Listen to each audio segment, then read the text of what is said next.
pública com a finalidade de discutir a síndrome de Irlen, métodos de diagnóstico e tratamento, proposta pela excelentíssima senhora deputada Sandra Farage.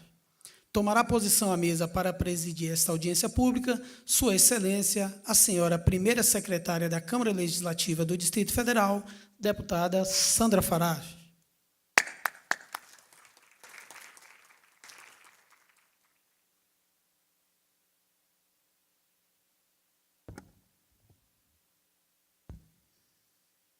Bom dia a todos.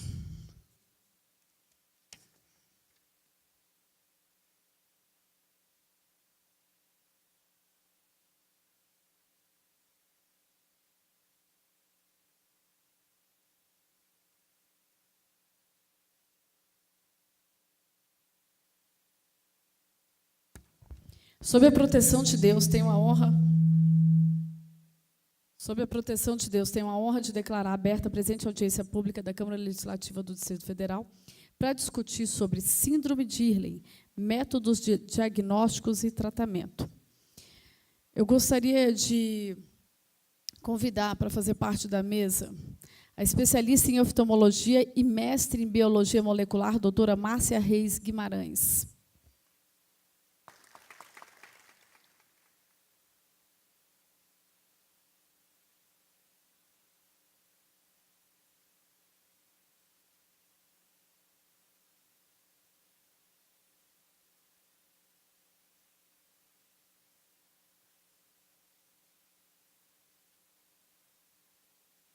Gostaria de convidar a compor a mesa também a neuropsicóloga Fabiana Guedes, portadora da síndrome de Irlen e mãe de portadores. Convidamos também a psicopedagoga Irlen Scream, Adriana Almada.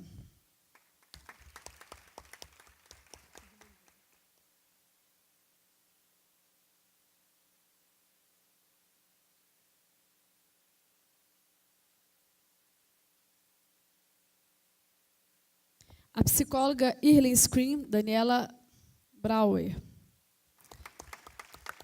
A senhora Kalina Donato, mãe de portador da síndrome e mestre em gestão pública.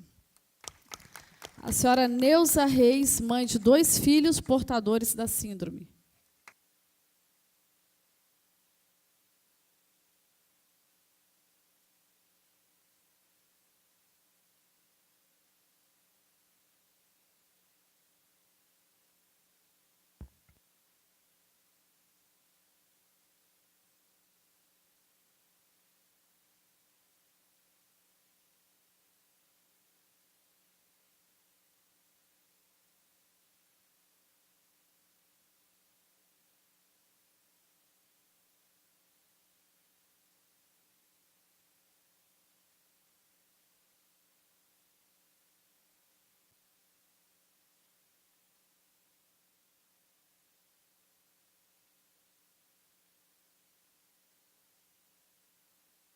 Nós iremos dar início neste momento, e eu gostaria de, a partir desse momento, aqueles que quiserem fazer uso da palavra, que podem fazer as inscrições através do nosso cerimonial, ou da Viviane, essa moça de cinza, e gostaria de escutar as presentes aqui na mesa sobre o tema. Considero de extrema relevância. Eu soube a respeito do assunto no início do meu mandato, através de matéria jornalística, que me chamou bastante atenção sobre o tema. De modo que chamei minha equipe técnica e começamos a ver sobre o assunto, mesmo porque se confunde com outras doenças ou síndromes que nós conhecemos, e que muitas vezes nós pensamos que o diagnóstico é e, na realidade, acaba sendo a síndrome de Irlen, da qual nós temos pouco conhecimento e precisa ser mais difundido. O assunto precisa estar mais em pauta para que se faça o diagnóstico e se faça as análises certas e possa realmente ter o tratamento adequado. Então, nesse momento, eu gostaria de passar a fala para a doutora Márcia Guimarães, para que ela faça o uso da palavra e nos traga as informações necessárias.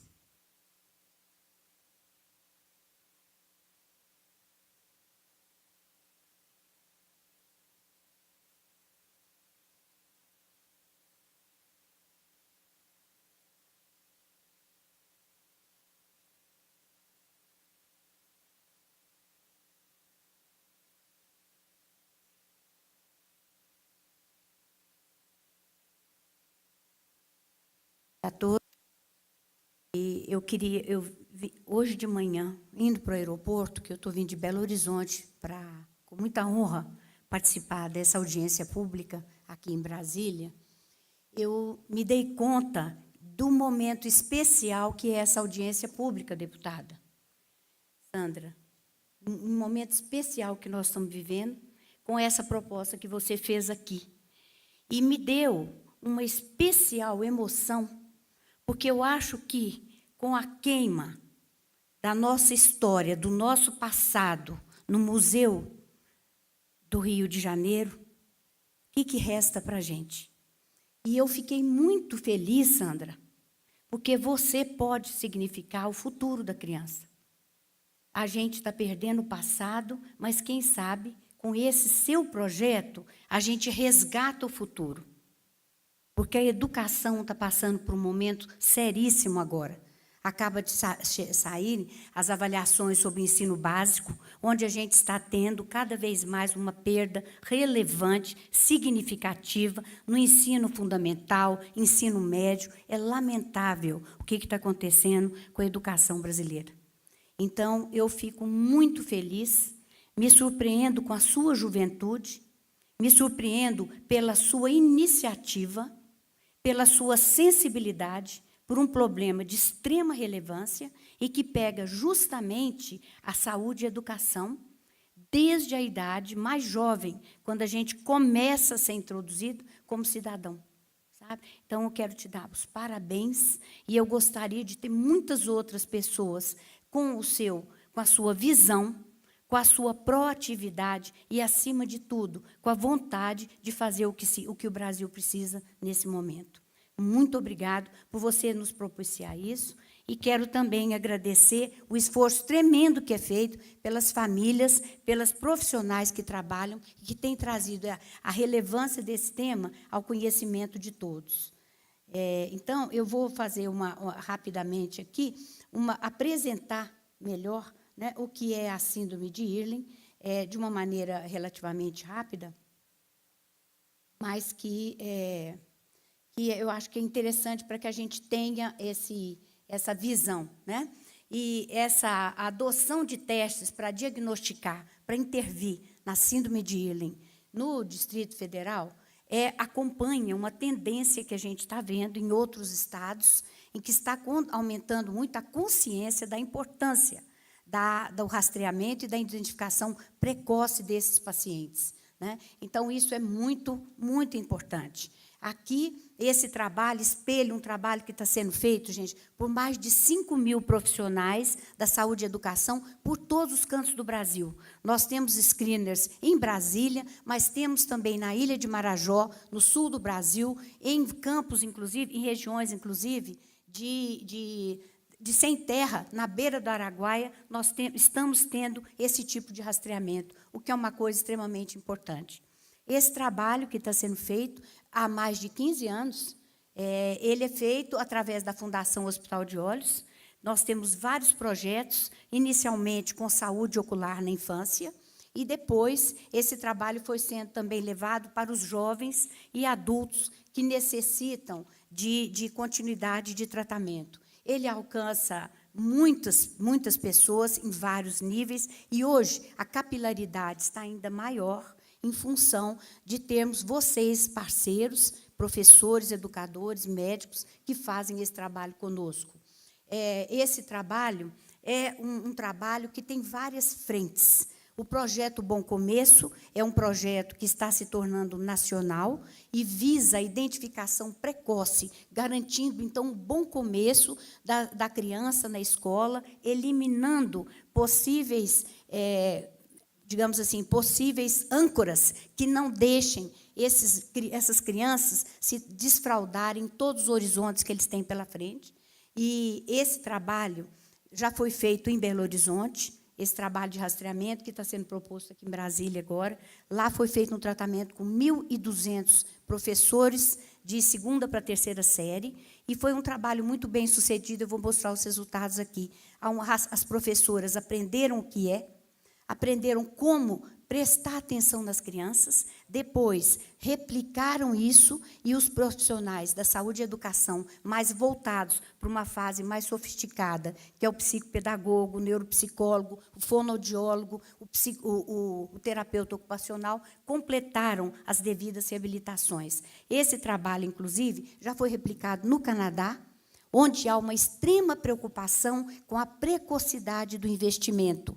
Países desenvolvidos têm na ponta do lápis o custo que é uma criança com dificuldade na escola. É muito sério, custa muito caro e é uma responsabilidade social, política, de país onde o imposto é direcionado para aquilo que se precisa de uma maneira muito clara e transparente. Então, no Canadá, o esforço foi feito para identificar crianças entre 3 e 5 anos de idade. 3 a 4, 3 a 5, no máximo, eles já buscam crianças com distúrbio, dificuldade visual na aprendizagem para corrigir precocemente, impedindo todas aquelas desvantagens que a gente vai colher se deixar isso para uma fase posterior. Isso é feito também com o Laboratório de Cognição da UFMG, e com políticas internacionais, que eu queria comentar aqui, que eu gostaria muito que isso fosse feito aqui também, né? Que há uma política, não só no Canadá, como nos Estados Unidos. Nos Estados Unidos tem um programa que fala nenhuma criança deixada para trás. Chama No Child Left Behind, que é um projeto fantástico, onde cada criança é olhada para que ela não fique para trás. Nenhuma criança fica para trás. Então, esses programas nos servem como exemplo, né? Esse nosso trabalho começou observando crianças espertas e inteligentes na escola e que tinham uma tremenda dificuldade no aprendizado da leitura. Havia alguma coisa que não combinava ali. Elas eram espertas, inteligentes, elas aparentemente tinham a visão normal no exame oftalmológico, mas havia um bloqueio, uma dificuldade que as impedia de ter um desenvolvimento normal. Essa abordagem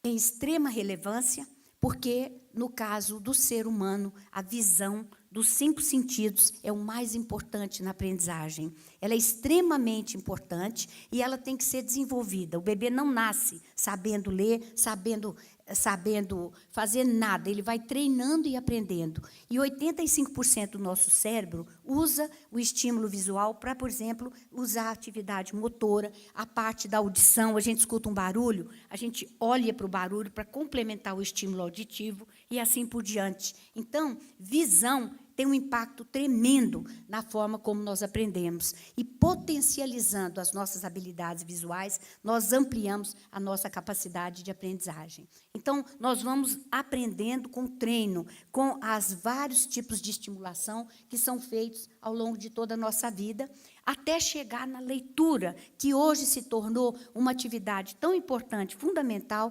praticamente de sobrevivência da espécie humana. Hoje, eu lembro que há 20, 30 anos atrás, eu já tive, por exemplo, funcionárias que eu custei a descobrir que ela não sabia ler. Ela era uma pessoa que levava bem, ela reconhecia alguns símbolos e tudo, e estava trabalhando normalmente, até que um dia eu dei uma lista de pessoas que iam telefonar para mim. Ela lembrou 1, 2, 3, 4, 5 e muitos. Ela conseguia memorizar 5 nomes de telefone, nomes de pessoas, mas, a partir daí, não. E eu descobri com 3 meses que ela não lia. Hoje é impossível isso acontecer. Hoje, a criança, com 5, 6 anos, já é cobrada na escola por uma atividade que é muito difícil, é a atividade mais difícil que o ser humano vai aprender, e o estágio principal da visão inicial, né, começa no olho, mas depois, além dos problemas que vão afetar o olho, nós vamos ter de pensar na função visual, na função como habilidade cognitiva que estimula o nosso cérebro. E a gente vai usar essa visão, nós teremos, então, a necessidade de complementar a visão com toda a parte dinâmica nossa para dirigir, para ver se estamos indo, se estamos andando, o que está vindo na nossa direção, onde estão as coisas. Então, tudo isso seria como se fosse o nosso software visual. E o software visual depende de um rastreamento precoce, como que é feito na síndrome de Irlen. E o desenvolvimento visual, habitualmente, nós pensamos que ele está focado na parte da visão de letrinhas, na capacidade do olho ser normal, da pessoa não ter um estrabismo, de não ter um olho com alguma dificuldade muito grave, mas isso não é nem uma parte primordial. Isso, gente, corresponde a 20% do que nós precisamos realmente para exercitar a função em sua plenitude. Nós precisamos de outras habilidades, entre elas, aquelas habilidades que um educador conhece muito bem, o psicólogo, a mãe conhece, a professora conhece, que são as habilidades ligadas, inclusive à parte psíquica, à autoestima, ao estímulo da aprendizagem, da interrelação com o mundo, como uma forma de crescer ali uma personalidade saudável que aflore um cidadão depois. E hoje nós temos de tomar cada vez mais cuidado com os fatores ambientais que nos cercam. A verdade é que nós temos um corpo humano que tem 50 mil anos, que é exatamente o mesmo. Nós somos o Homo sapiens de 50 mil anos atrás, vivendo num século 21, extremamente poluído pelos estímulos que existem à sua volta. A luz que a gente tinha 50 mil anos atrás era a luz do dia e da noite. Nós tínhamos um ciclo circadiano absolutamente compatível com o nosso corpo, com o cérebro que nós tínhamos. Hoje, nós conseguimos criar ambientes artificiais, ambientes onde você consegue ficar com luz intensa para fazer qualquer tipo de atividade 24 horas por dia. Isso tem nos causado sérios prejuízos.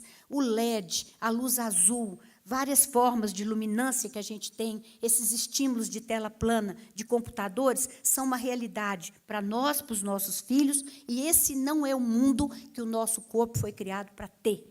Esse nível de poluição visual está cobrando um preço caríssimo. E nós temos, na síndrome de Irlen, o perfeito exemplo do desajuste entre o que o corpo humano está apto para ser e o que o mundo está nos forçando a produzir, a adaptar para que a gente consiga sobreviver e atender a demanda que ele tem. Então, isso é muito importante. E isso faz com que, mais do que nunca, deputada, a gente tenha de ter noção do que visão não é olho, visão é cérebro, e cérebro é tudo, na verdade, aquilo que a gente usa, tá, para fazer todo o nosso ajuste em relação ao ambiente que a gente trabalha e vive.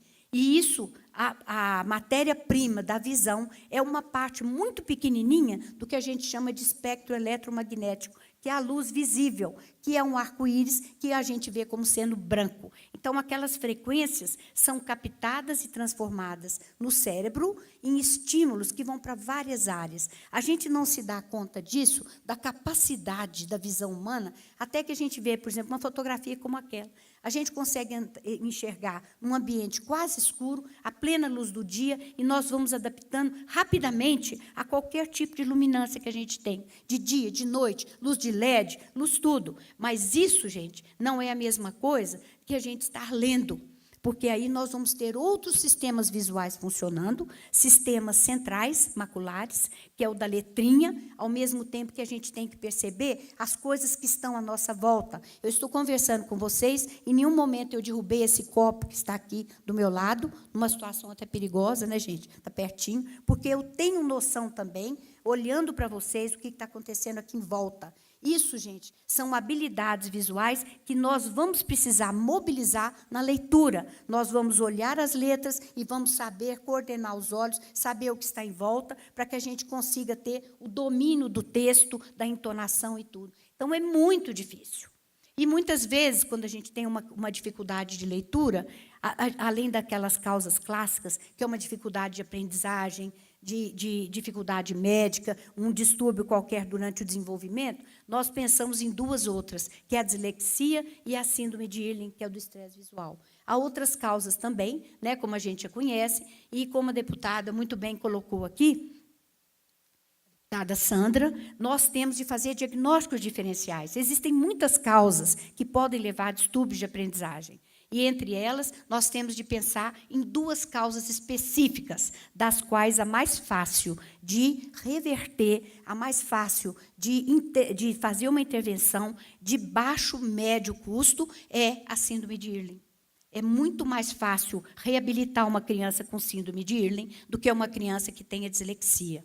Então, o que é a síndrome de Irlen? A síndrome de Irlen é uma alteração do trabalho da visão com a percepção, ou seja, com o nosso cérebro. Percepção é uma tarefa neurológica, é o cérebro que percebe, né? E associada a malformações do córtex, que faz com que a gente tenha dificuldades na produção da informação visual, no trabalho daquela informação que é coletada pelos olhos. É importante lembrar que ela pode ser leve ou moderada ou intensa, e tem todas as faixas etárias. É muito comum, nós que trabalhamos com síndrome de Irlen, trabalhamos primeiro com o filho, depois com a mãe e, muitas vezes, com o avô, porque isso é um problema hereditário. E a gente olha a família e vê o preço que isso custa, na forma que a mãe tem um ensino fundamental, chega ao ensino médio, um avô que não conseguiu ser alfabetizado corretamente, vendo que essa herança familiar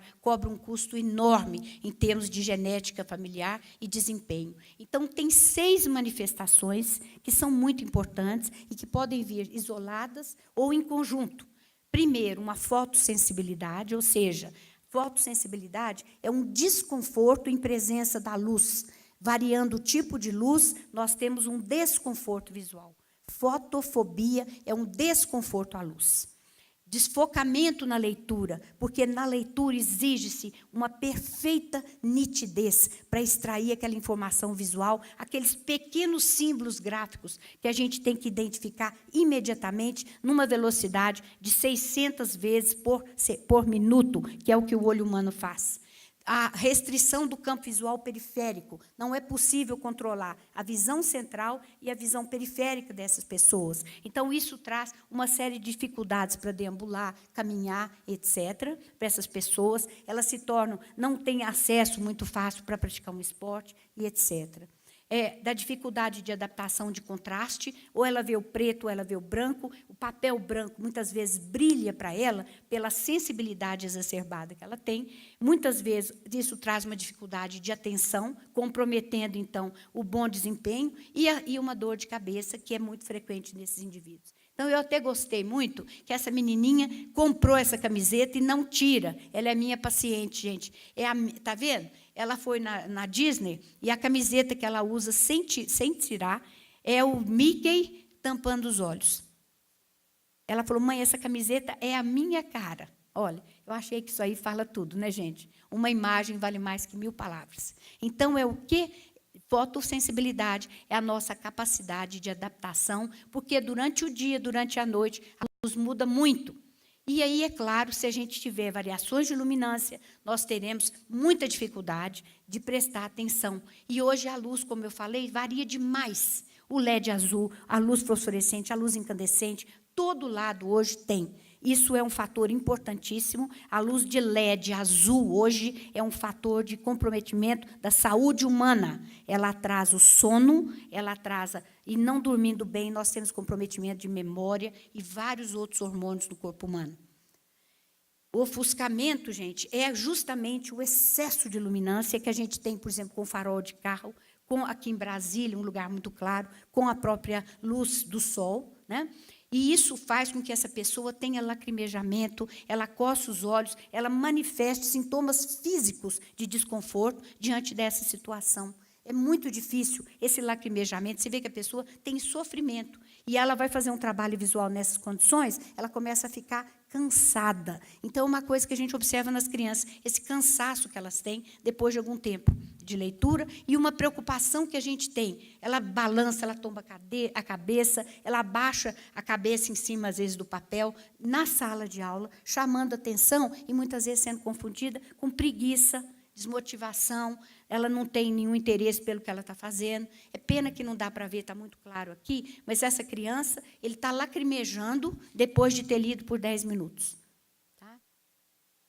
Então, essas crianças vão queixar o quê? Ofuscamento, começa a ter dor de cabeça na leitura, as letras movimentam, coça os olhos, pisca muito e tem a fotofobia. Eu queria passar esse vídeo de uma criança, é só clicar, né? Essa menininha me contando como que ela fica na aula. Me conta como que era quando você lia.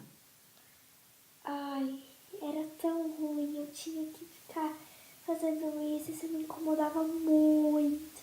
Aí você fazia o quê com o cabelo? Fazia uma cabaninha para eu poder enxergar. Isso que melhorar. E assim você consegue ler melhor. Consigo, mas quando eu ganhei o overlay, minha vida parece que mudou. Por quê? Porque não pega mais claridade. Agora você pode erguer a cabeça. Ok, pode erguer. Muito bem. Ficou mais gostoso assim? Ficou. É bom de ler assim? Assim, com o papel sem a luz, é bom de ler? Sem o cabelo? Você consegue ler assim? E Não. se você puser o overlay, será que você consegue ler para nós? Você consegue colocar a lente pra ver? Que gostoso. Lê pra gente, então, lá. O qual? E lá em cima, começa lá.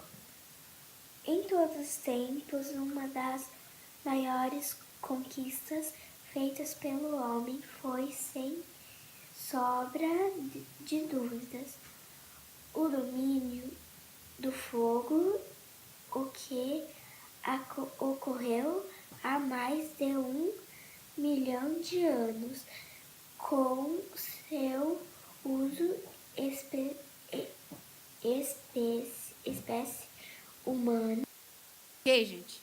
Então, vocês viram ali o desconforto que ela tinha. Isso é muito comum. A criança joga até o cabelo em cima, sabe? Ou então ela coloca a mãozinha na frente, ela põe na testa. E muitas vezes aí você não consegue nem ficar com o pescoço, você não consegue nem segurar seu pescoço, você tem que fazer isso. Na verdade, nós explicamos isso para as professoras, e é um dos sinais mais interessantes que a criança tem, é uma defesa da luminância que ela tem. Então, o que acontece na fotofobia? A fotofobia ofusca, e se ofusca, a gente vê mais claro, menos evidente, a gente não fica vendo tão nítido, igual a gente, numa estrada, receber um farol alto nos olhos. Então, essas crianças têm essa sensibilidade, e assim elas veem tudo mais claro do que a gente. Resultado disso, a letra pequena fica quase que invisível, porque ver uma letra pequenininha é mais difícil ainda do que ver uma letra grande. No oftalmologista, como as letras são mostradas separadamente, a criança consegue. Mas, na hora da leitura, as letras estão muito próximas. Então, aí ela se perde. Então, se fizer um teste oftalmológico tradicional, nós não vamos detectar as dificuldades que elas têm. E essa dificuldade se manifesta não só na leitura, como em todas as outras atividades que ela faz. Para andar, para dirigir, para jogar bola, tudo fica mais difícil. Pena que não dá para ver, mas eu queria mostrar para vocês o tanto, o esforço da menina para escrever no caderno, tá? E tudo, e a professora reveja, refaça, reescreva, o tanto que é difícil para ela. Esse papel estava embolado. Isso aqui, a pessoa, às vezes, escreve com a letra grande, porque ela não vê. Então, ela achou, essa é uma jovem que se formou em programação de computação. Ela é da Universidade de Lavras, em programação de computador. Ela chama Débora Rossini. Ela tem um site, um blog, que chama Sopa de Letrinhas. E ela sempre achou que ela fosse uma pessoa portadora de baixa visão, que ela não enxergasse. Na verdade, ela via tudo tão clarinho que ela escrevia com letra grande. Então, vocês veem a letra dela, ela está escrevendo para o pai dela, o velho é o pai dela, tá? Foi o pai que me mostrou, e a letra vai diminuindo a partir do momento que a gente faz a intervenção para a síndrome de Irlen. Eu tiro aquele ofuscamento, ela começa não só a enxergar a letra pequena, como também a escrever com a letra muito menor do que antes. Então, muitas vezes, isso é um problema. A criança, não é que ela tem baixa visão, é que ela não enxerga a letra pequena. Então, olha o risco que a gente corre, né? Esse problema da visão periférica, muitas vezes, essas crianças vão ter quedas, acidentes. Então, eu estou mostrando para vocês uma criança que eu atendi, né? Ela está com o bracinho quebrado e o exame mostrando realmente a restrição periférica que ela tinha, junto com o braço quebrado dela, exatamente do lado em que ela tinha o maior problema. Tá? Isso também é muito comum. E isso é difícil, porque isso prejudica a criança, por exemplo, ela na escola, para jogar bola. Rouba a bola, ela vai para o gol, porque ela é ruim de bola. Vai para o gol, o que acontece? Ela acaba, então, sendo... Ninguém quer ela nem no gol. Por quê, gente? Porque, simplesmente, ela chutou do lado, a bola vai entrar no gol. Então, eles evitam ter uma pessoa com síndrome de Irlen jogando bola com eles. E, quando a gente consegue tirar esse ofuscamento, resolver esse problema, o que a gente tem? Nós temos isso aqui que está na minha frente. Isso aqui é um presente que eu acabo de ganhar agora. Levanta a mão aí para a gente ver. Olha que lindo, gente. Tá? Conta para nós, cadê a Kalina? Conta para nós, Kalina, quem é esse jovem aqui? Está vendo? Eu vou passar aqui para vocês verem, gente. Cheio de medalhas, de goleiro. Conta, Kalina, um minutinho. Esse é o Gustavo, meu filho, tem 9 anos. Foi diagnosticado com síndrome de Irlen no final do ano, no início do ano passado. E nos exames de Brasília, foi constatado que o Gustavo não tinha visão periférica praticamente do lado direito, e isso fazia com que ele esbarrasse, tropeçasse, derrubava o copo. E ele sempre gostou muito de futebol, ia para os treinos, mas não tinha um desempenho significativo. A partir do uso dos filtros, o Gustavo passou a jogar como goleiro. Essa foto que eu passei para a doutora Márcia, ele com um troféu e 3 medalhas, foi no 22º Encontro Brasileiro de Futsal, onde ele foi o melhor goleiro, o goleiro menos vazado, e tem tido um resultado excepcional como goleiro. A visão periférica dele hoje é de 100%, que a gente comprovou na revisão esse ano. Então, é uma história de sucesso, e eu fiz questão de entregar essa foto para a doutora Márcia em representação aos diversos campeões que estão escondidos atrás dessa condição. Obrigada. Muito bem.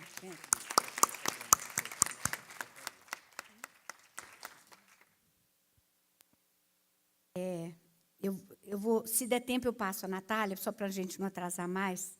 Então, aqui a gente vê mais um ponto importante, deputada, que é justamente que a síndrome de Irlen não afeta a sua leitura, ela afeta também prejuízo na coordenação motora, na escrita, vocês viram aqui no esporte, na coordenação espaço-temporal, no humor e no comportamento. Portanto, ela afeta a qualidade de vida de todo tipo, em todo tipo de atividade que a gente faz. Então, ela é de extrema relevância. Importante colocar que a síndrome de Irlen não está relacionada a nenhum defeito, nenhuma dificuldade, nenhuma restrição na inteligência.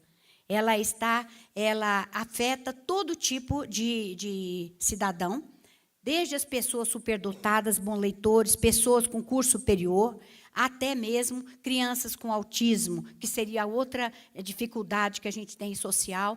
É muito comum em pessoas que têm traumatismo craniano, com acidentes de carro, de bicicleta e etc. E, principalmente, em pessoas que são portadores de distúrbios de leitura e dificuldades de aprendizagem. Então, isso causa uma instabilidade. E essa instabilidade, vocês estão vendo aqui em vários níveis, que ela pode ser ao olhar alguma coisa, isso transfere não só do texto para outras coisas, treme, o texto fica tremido, o texto fica desfocado, a criança tem a sensação que o texto está com ondinhas, né? Tem uma sensação de ondulação. Olha, às vezes tem uma sensação que algumas letras estão mais claras do que as outras, aparecem umas margens, uns rios no meio do texto e vários outros sintomas que dificultam o acesso à informação visual. Esses sintomas podem aparecer em outras formas de aprendizagem, portanto, como até a deputada Sandra colocou, é importante o diagnóstico diferencial, daí a importância que isso seja feito com os profissionais da saúde e da educação. Por isso que o rastreamento é fundamental e precisa ser implantado.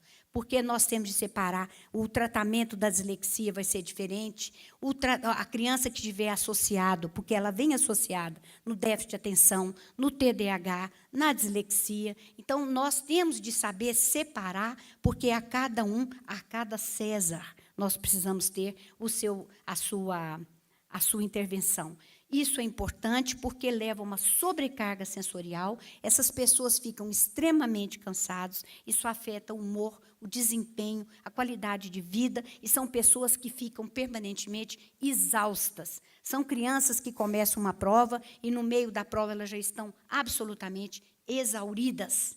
Elas estão muito cansadas. Então, um cérebro de uma criança e um cérebro de uma criança tratada é muito diferente, explicando que eles realmente têm uma extrema dificuldade. As evidências científicas são extremamente abundantes, há milhares de trabalhos publicados sobre isso, e é importante que a gente faça um trabalho multidisciplinar, vendo a toda a parte da aprendizagem, excluindo uma outra causa de uma doença ocular e, principalmente, excluindo a visão das outras processamentos que a gente tem. Então, é importante um teste de leitura especializado, quando nós vamos colocar filtros. Esses testes já são muito diferenciados, para que a gente consiga identificar bem as alterações que essas crianças têm na sincronia do trabalho visual. É importante, gente, que essa parte de diagnóstico seja feita por um médico oftalmologista. Mas essa parte é uma etapa destinada aos casos médios e severos de síndrome de Irlen. Os casos leves não precisam chegar até as intervenções mais sofisticadas, que são feitas com rastreamento infravermelho da visão. Nós temos os resultados, que são muito bons, com TDAH. Eu gostaria que vocês vissem esse exemplo de como é, em vez daquela escadinha clássica, as pessoas que têm a dificuldade oculomotora, elas têm uma assincronia no trabalho dos olhos, e isso repercute em tudo, na escrita, na leitura, na matemática, no alinhamento, em tudo. Então, é muito interessante, porque, às vezes, a criança vem trocando palavras, com dor de cabeça, inventando o final das palavras, dificuldade para leitura, para escrita, e depois, vocês veem aqui essa criança, olha que interessante, uma criança olha a leitura, como a parte motora dela, toda a dificuldade que ela tem, né? Ela tinha embaralho, embaçava, ela tinha dificuldades na leitura, começou, depois de 3 meses de intervenção, ela já estava com a redação criativa, o caderno organizado, fluência na leitura. Então, essa é a Júlia, nós vamos acompanhar, usa o tempo todo, não vê os rios, organização do caderno, leitura melhor, e ela usa constantemente, cada vez mais independente, não tem mais dor de cabeça. E aí vai a Júlia amadurecendo, e vocês vão ver na letra da Júlia mudando, os elogios da escola, ela indo, olha, o caderno, tudo, gente, até que essa menina passa no vestibular de medicina esse ano. Então, que é um vestibular que exigiu uma demanda de leitura enorme. Portadores de síndrome de Irlen, muitas vezes, vão passar em vestibular de medicina, vestibular no ITA. Nós temos pessoas fazendo ITA que têm a síndrome de Irlen. Síndrome de Irlen, gente, precisa ser rastreada e resgatada. É rápido, simples e funciona muito bem. Tá? Dá outra qualidade de desempenho. O rastreamento é simples, os overlays são mais baratos, dão preço de um caderno. Tá? É muito barato. Gente, me ocorreu aqui agora, eu não vou me privar de dizer, eu penso que cada auxílio moradia de um juiz compraria centenas de overlays para a escola pública do Brasil, para a gente resgatar esse SAEB vergonhoso que nós temos hoje, publicado em todos os jornais do Brasil. Tá? Então, o que o overlay faz? Ele melhora a nossa capacidade. O tratamento é simples, são questionários que são colocados para a mãe, para as professoras e para o próprio paciente. São questionários, começam com questionário, são coisas simples de serem feitas. Isso pode ser feito até em zona rural. Isso aqui é carta de uma professora treinada que foi para a zona rural de Minas, numa escola simples, vocês estão vendo a simplicidade da escola, treinando as professoras, e elas se reunindo lá, almoçando lá dentro da escola, tá? E fazendo, gente, muito gratificante. Treinaram e fizeram isso numa escola de zona rural com muito sucesso. Numa escola, não, em 84 escolas de zona rural do norte de Minas, gente. Olha que lindo o trabalho. Vocês vão ver aqui em volta. Aqui, ó, e ela contando para mim que o menininho que ela fez o teste falou assim, estou vendo um tanto de rego. E aí ela me falou, rego, doutora Márcia? Eu falei, eu sei o que é rego. Sabe? O rego era aqueles manchas brancas no meio do texto. Olha que lindo. E aí, olha aqui, gente, olha atrás, vocês vão ver, não precisa de nada. Olha as mochilas lá no canto, Olha a mesa que ela está fazendo. É uma mesa, gente, de plástico, com cadeira de plástico. Ela está colocando o overlay e ela vai resgatar essa criança. Olha, não é possível que a gente não possa fazer isso na capital do Distrito Federal. Em qualquer lugar. Né? Isso é criança, isso é escola municipal, nós fizemos rastreamento em todas as escolas municipais de Belo Horizonte, crianças que não tinham dificuldade, que tinham distúrbio de comportamento, absolutamente melhores. Olha como a sincronia do trabalho de um olho com o outro, a criança mais calma, quanto à alfabetização precisa de suporte, porque ele atrasou. A criança atrasa, é muito mais difícil depois resgatar. Né? Não conversa mais na aula, o tudo ficando normal, e a pesquisa de satisfação é enorme. Essa pesquisa foi feita com os casos que foram tratados com overlay, gente. Escola pública, de rede pública, exatamente como o projeto daqui, deputada. Olha que interessante. Olha a melhora na leitura. Melhora ótima, boa ou discreta. Aquele verde grande que a gente vê na fluência, compreensão e cansaço, foi com overlay, que é a coisa mais simples que a gente pode usar. Tá? Olha que lindo, gente, a escrita, percepção de melhora na escrita, na caligrafia, na facilidade de copiar, redação, orientação, no comportamento. Olha lá, gente, sociabilidade, manutenção da atenção, autoestima, na audição, porque muitas vezes a gente tem uma dificuldade. Primeira coisa, você identifica uma letra, depois você faz o som. Então, nós temos, mais do que nunca, de contarmos com o apoio do fonoaudiólogo, ao lado do psicopedagogo, para que esse trabalho possa ser completado. Né? Percepção de desconforto com a luminosidade, inclusive para derrubar objetos, esbarrar em mesa. Então, é um trabalho fantástico, gente, com muita gratificação. Tá? Então, lembrem-se das dificuldades que eles têm. E o que me preocupa muito, gente, a dificuldade em aprender, o rótulo de incapaz e preguiçoso. Ou ele aceita esse rótulo, ou ele desiste. O menino, normalmente, não aceita. Ele é rebelde. Então, sabe o que ele vai fazer? Se ele não puder ser, ele vai ter como ele puder. Praticamente, é um Fernandinho Beiramar que a gente entrega para o mercado. Ele não tem distúrbio de aprendizagem, no sentido da inteligência. Ele tem dificuldade de inserção na escola. Ele é rotulado. Então, ele volta, agride. Nós temos transtorno de comportamento, nós temos a indisciplina, a transgressão, exclusão social, prisão e drogas. Isso, gente, é a nossa responsabilidade. Conflito familiar, desistência, suicídio é muito mais alto neles, muito mais. Gente, como médica, os casos que eu escuto no consultório, as famílias, é muito doloroso. E é também uma redenção de estar viva e poder participar de um projeto como esse aqui, onde, gente, nós fazemos a diferença na vida de uma pessoa. É muito importante. Eu nunca fiz, como médica, nada que me gratificasse tanto. Tá? E aí, gente, nós temos tudo aí que a gente está cansada de saber. As dificuldades de repetência, o problema do atendimento médico, o excesso de medicação, que nós não sabemos exatamente o que isso vai acontecer a médio e longo prazo, prejuízo material, prejuízo na carreira profissional, a pressão, né? Tudo, relacionamento com professores, tudo. Então, isso é a nossa, por isso que a gente está aqui hoje, e tem muita satisfação de estar aqui com vocês, educando o educador, para que a gente consiga transformar isso aqui e fazer com que a gente seja a diferença em muitas e muitas crianças. Tá, gente? Tá bom? Muito obrigada.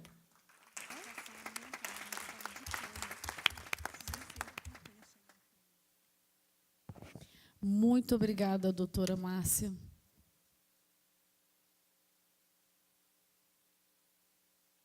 Muito obrigada, doutora Márcia. Eu vou fazer o mesmo que a senhora, vou usar a tribuna.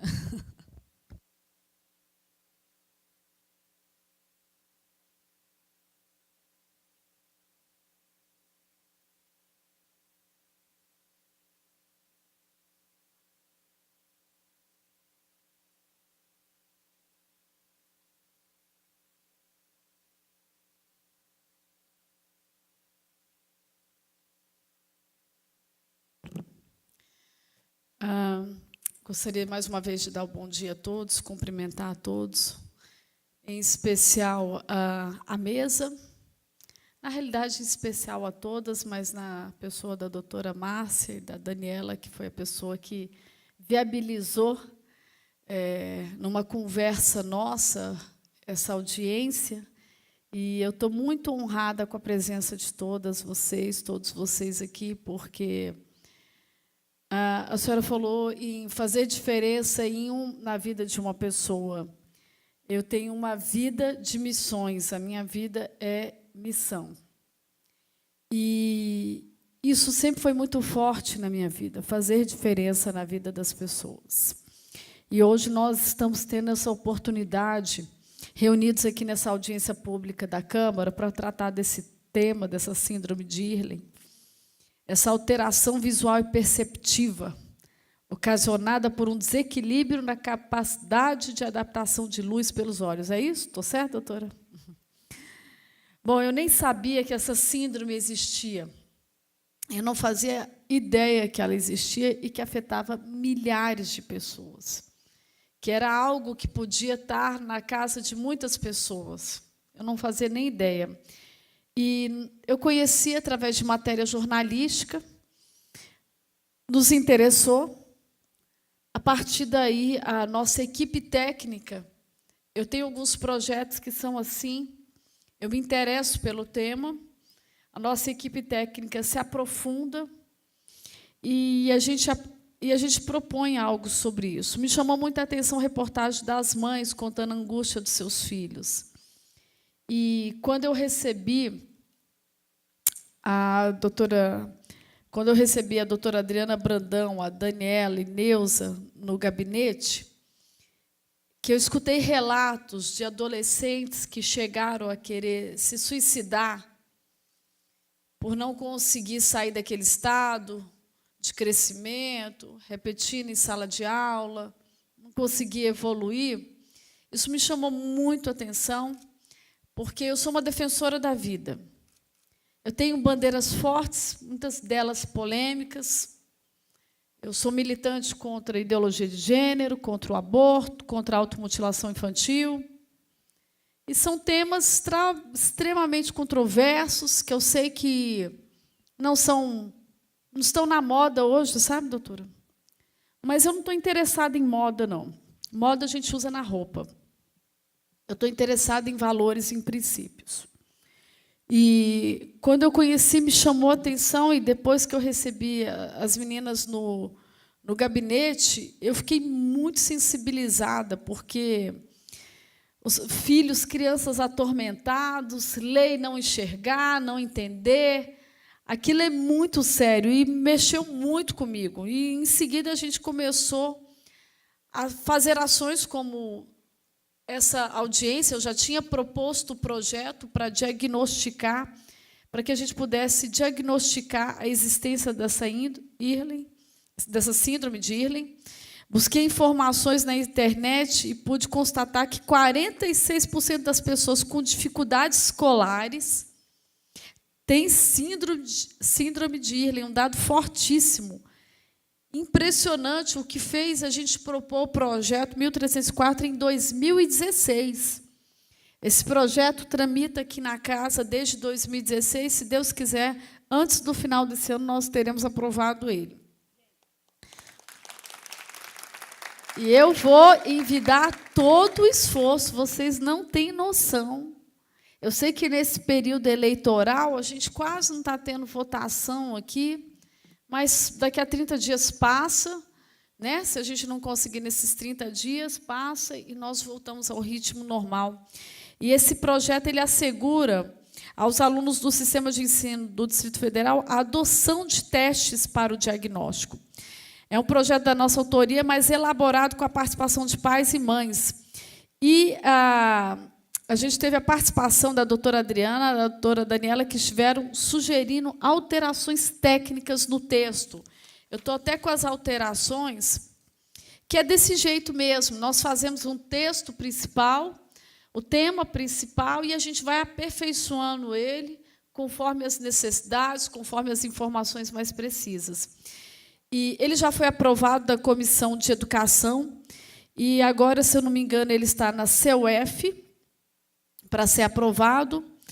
Essas histórias de vida que foram me apresentadas, elas trouxeram muita sensibilidade para que a gente não apenas apresente o projeto, mas, além dessa audiência, a gente faça mais algumas indicações ao governo, que aí eu vou pedir mais uma vez uma ajuda de vocês, para que a gente possa pontuar as indicações. Por exemplo, a senhora estava falando daquela lâmina, eu esqueci o nome. Overlay. Então, esse material, o material específico, ele tem que ser comprado pelo governo e disponibilizado na educação, nas escolas públicas. Nós vamos fazer uma indicação ao governo aprovar. Acredito que a gente faça, viu, Patrícia? Vai captando o que eu estou falando, que a gente tem que fazer essa indicação. Eu preciso, depois, da ajuda de vocês, para que seja pontuado tudo que é necessário para esse diagnóstico, porque se a gente fizer apenas um projeto falando, eu quero que diagnostique, e a gente não der a linha de atuação, nós poderemos fazer algo ineficaz. Inclusive, a distribuição do overlay, por exemplo, em Belo Horizonte, Montes Claros, Espírito Santo, é feita pela própria prefeitura. Cada grupo escolar tem as overlays que são distribuídas ali pela Caixa Escolar. Excelente. Então, a gente já tem um modelo que funciona, né? Em Belo Horizonte, eu acho que é a referência no Brasil, não é isso? Então, nós queremos o máximo de informações nesse sentido, para que a gente possa realmente fazer as indicações. Porque o que eu espero, queridos, que essa audiência pública ela seja esclarecedora, mas daqui nós tenhamos resultados, porque a gente precisa abrir os olhos da sociedade, do poder público, para superarmos o preconceito, o desconhecimento, e para conquistarmos o reconhecimento das formas de tratamento dessa síndrome. Graças a Deus, ela tem tratamento. Isso é muito importante. Apesar de um índice muito alto que diagnostica, nós temos a possibilidade do tratamento. E esse tratamento ele tem que ser viabilizado e acessível a todos nesse país. Já começou por Minas. Eu não sei quais estados mais, doutora, que ele está.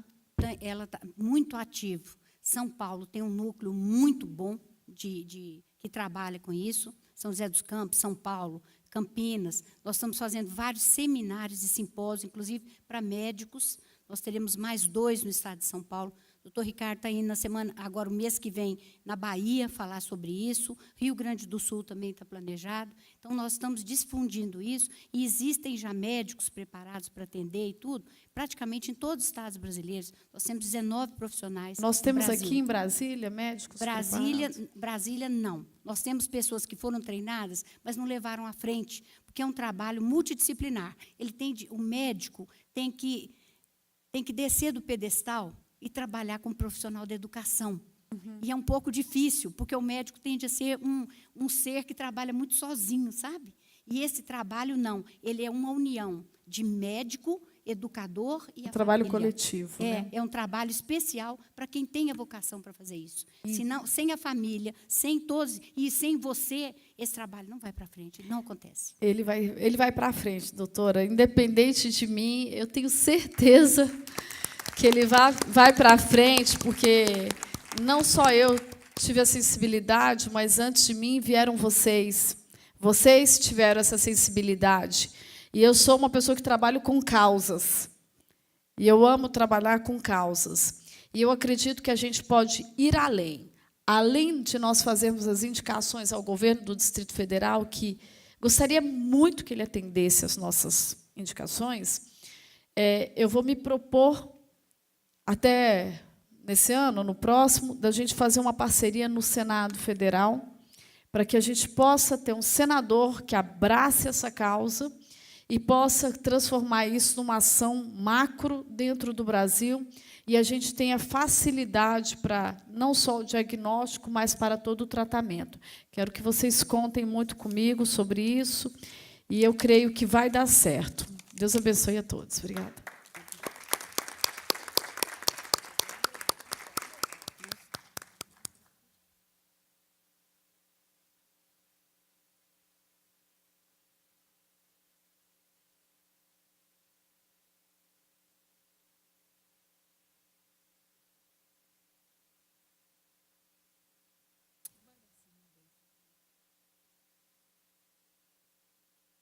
gostaria de passar a palavra, que gostaríamos de escutar também a senhora Neuza Reis, mãe dos filhinhos, né, portadores da síndrome.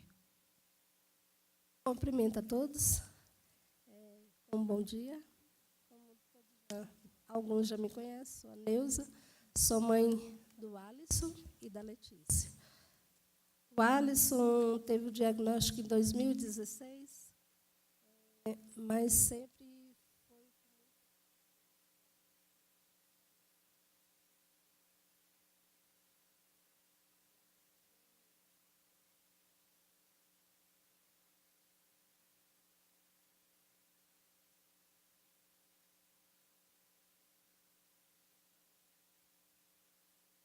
foi bem melhor, né? Foram 14 anos de busca para saber o que acontecia, o que ocorria com o Alisson. Com 4 anos de idade, quando eu coloquei na primeira escola, a professora me chamou e falou: seu filho é preguiçoso, não quer aprender. E dali para frente foram só lutas e anos de muita busca, e colocando o Alisson de castigo, e vai estudar, você não quer aprender, por que você não está escrevendo, por que você não acompanha, e chegava nas escolas e falava, ele só pode estar conversando, por isso que ele está desse jeito. Não, ele não conversa em sala. Coloquei em reforço, eles viram que ele tinha dificuldade na escrita, aí que puseram ele para escrever. E foram anos de muitas buscas, e eu era os olhos do Alisson para os estudos. Graças a Deus, ele nunca reprovou e nunca repetiu o ano, mas eu tinha que fazer resumo de 4 capítulos de livro por dia, porque no outro dia tinha a prova, e eu tinha que levar aqueles livros para meu trabalho. Eu trabalhava com criança pequena, tive 2 tumores, achei que ia morrer e não ia conseguir cuidar do Alisson. E minha preocupação era, quem vai cuidar dele? E não sabia e não entendia o que estava acontecendo com ele. Ele falava para mim, mãe, quando a senhora lê para mim, eu entendo. Mas quando eu leio, eu não entendo nada. E ele falava, mãe, não sei como todo mundo consegue escrever rápido. E ele sempre foi bem-humorado, levava tudo na brincadeira, e os colegas sempre incentivando, vai, o Alisson, escreve o Alisson, porque ele nunca conseguia escrever. E a gente nessa busca intensa. Um dia eu deixei ele de castigo e falei, você não vai ligar nada, e fui trabalhar. Quando voltei, 4, 5 horas depois, ele continuava no quarto, sem ligar nada, e deixou uma pessoa vigiando ele. E ele não ligou nada, não fez nada, mas eu cheguei no quarto, ele não tinha feito a tarefa. Aí eu descobri que tem algo errado. E levei no neuro, e fizeram vários exames, deu alteração no DEPAC. Eu pensei, pronto, achei. Achei o que fazia com que ele ficasse atrasado na leitura e na escrita. E passaram Ritalina e nada de melhoras. Aí, graças a Deus, em 2016, eu consegui o diagnóstico do Alisson, e a gente foi a Belo Horizonte. Mas, quando eu descobri a síndrome de Ehlers, confesso para vocês que eu fiquei mais de uma semana sem dormir. Fiquei chocada. Como podia ter passado 14 anos sem eu saber que meu filho não enxergava como eu enxergava. Enxergava diferente, nunca tinha ouvido falar sobre a síndrome de Ehlers.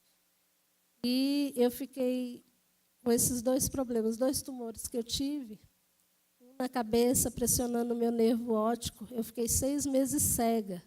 Como é que eu ia ser os olhos do Alisson na leitura e para os estudos, né? E, graças a Deus, em 2017, nós fomos a Belo Horizonte, e agora ele já está no 2º filtro. Tenho visto muitas melhoras, muitos avanços, e, graças a Deus, estamos cada dia vencendo, e ele cada dia melhor.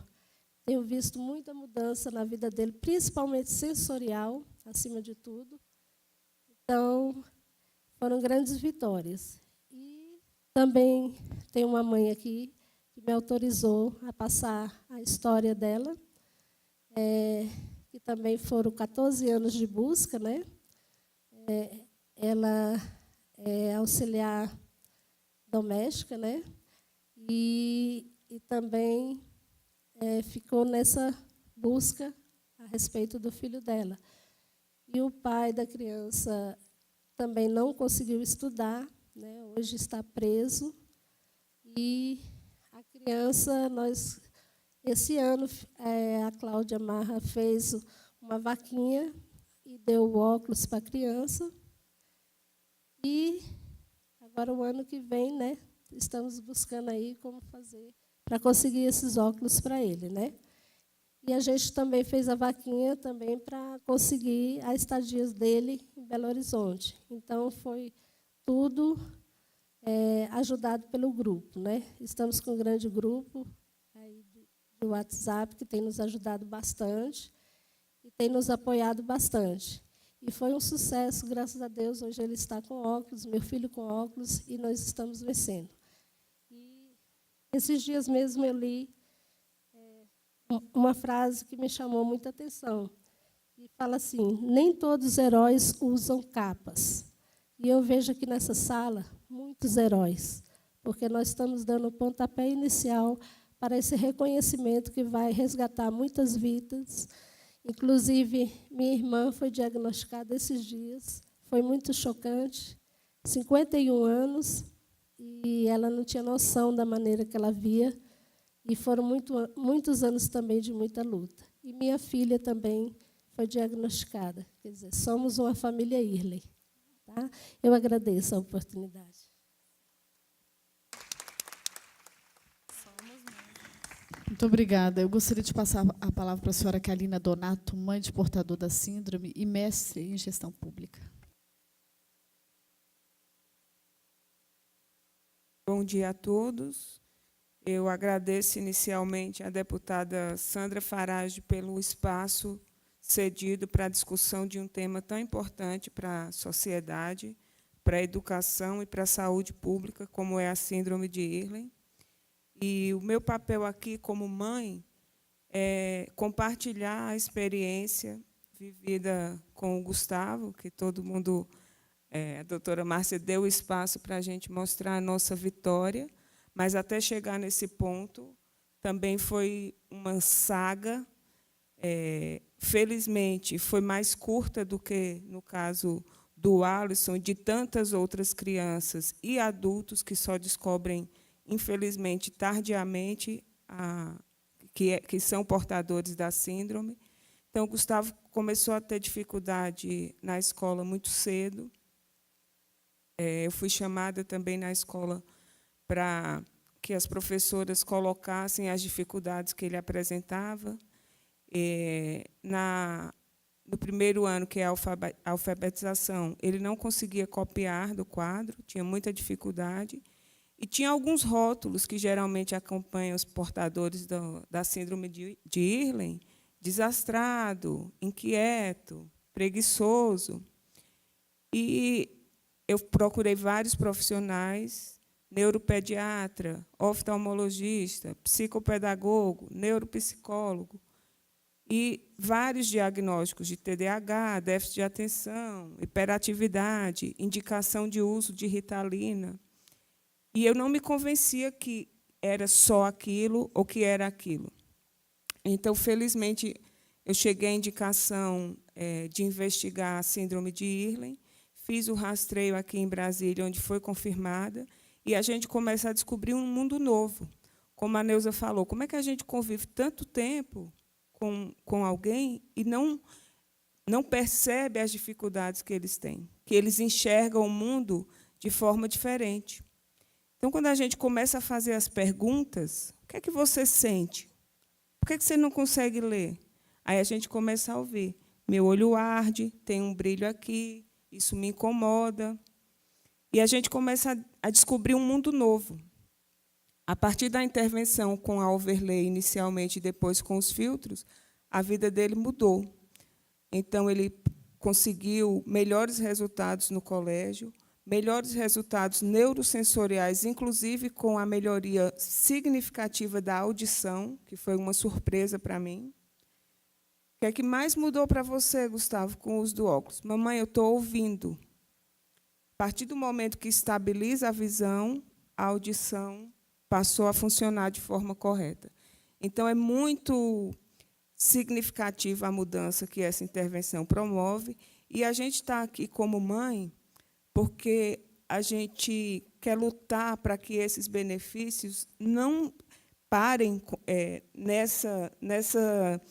nesse grupo que a gente formou, nessa rede de solidariedade que a gente formou, tendo a doutora Márcia como um exemplo de uso da profissão médica.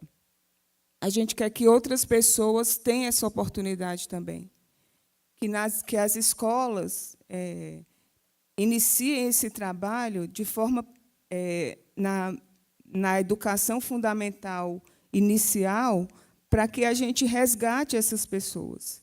E, infelizmente, as políticas públicas existentes nos dias atuais não nos dão essa oportunidade. Então, a nossa bandeira e a nossa luta é que esses benefícios possam ser estendidos a toda a sociedade brasileira.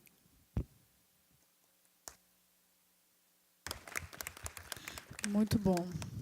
Gostaria de convidar a psicóloga doutora Daniela Brauer a falar. Em seguida, vão ter a apresentação de alguns vídeos, né, doutora? Tá, e eu já peço para o cerimonial ficar em atenção sobre isso. Obrigada. Oi. Obrigada, deputada. Obrigada a todo mundo que veio de longe para cuidar da gente hoje. E vocês que estão aqui nos apoiando.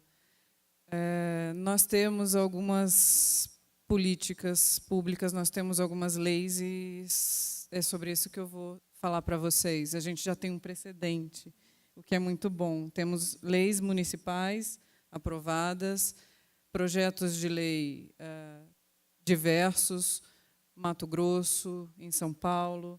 Essa semana nós tivemos uma aprovação de um projeto de lei da Alerj, no Rio de Janeiro. Nós estamos esperando a assinatura do governador. Esses projetos tratam, na maioria, da semana de conscientização da síndrome de Irlen. Então, teremos uma semana para falar sobre e expor a síndrome de Irlen nas escolas públicas e privadas, que é muito importante. Eu falo que a gente eu falo que uma pessoa ela só sabe que ela tem síndrome de Irlen quando ela escuta os sintomas. Alguém falar sobre os sintomas, a gente não tem parâmetro. É como o daltônico, né, doutora? O daltônico ele não sabe o que é cor, ele não tem uma referência até que alguém fale para ele. Então, foi assim comigo, eu soube que eu tinha quando eu ouvi os sintomas. E eu disse, espera aí, é assim, então? Alguém colocou isso no papel. E essa semana de conscientização leva essa informação para dentro das escolas, que é o começo de tudo. A gente começar a cuidar dessas crianças para que, como é o caso da Marisa, 51 anos, uma vida batendo cabeça, que é muito difícil, você lidar com isso, você cria mecanismos para poder sobreviver e se adaptar, porque tudo a gente precisa, não só da leitura, mas tem o comprometimento no ambiente. Nós vamos mostrar esses vídeos.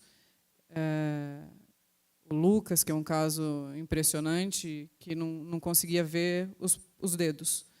Então, vai além do papel, esse comprometimento no ambiente. A gente precisa resguardar essas pessoas.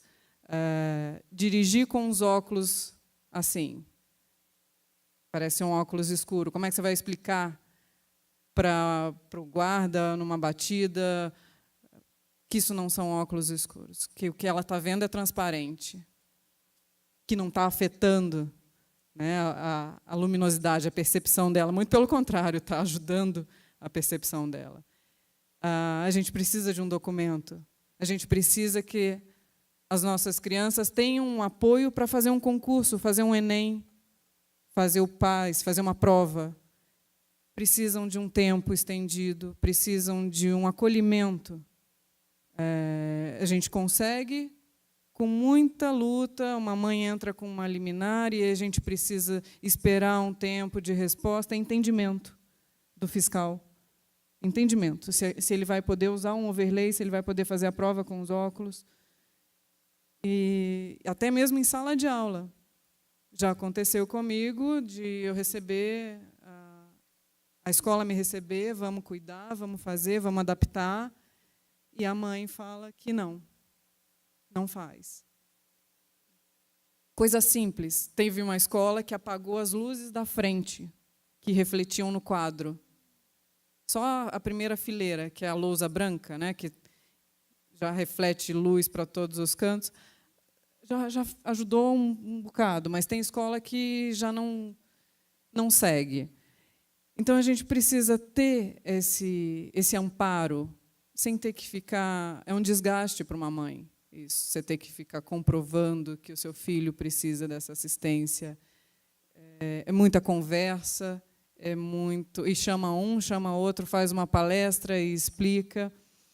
Então, nós temos leis, vai sair essa do Estado do Rio de Janeiro, nós temos uma lei municipal em Resende, que é interior do Rio de Janeiro também, que é a minha cidade natal, nós conseguimos isso com o vereador, uma briga impressionante, né, doutora, porque o prefeito é oftalmologista e vetou a lei, e nós conseguimos...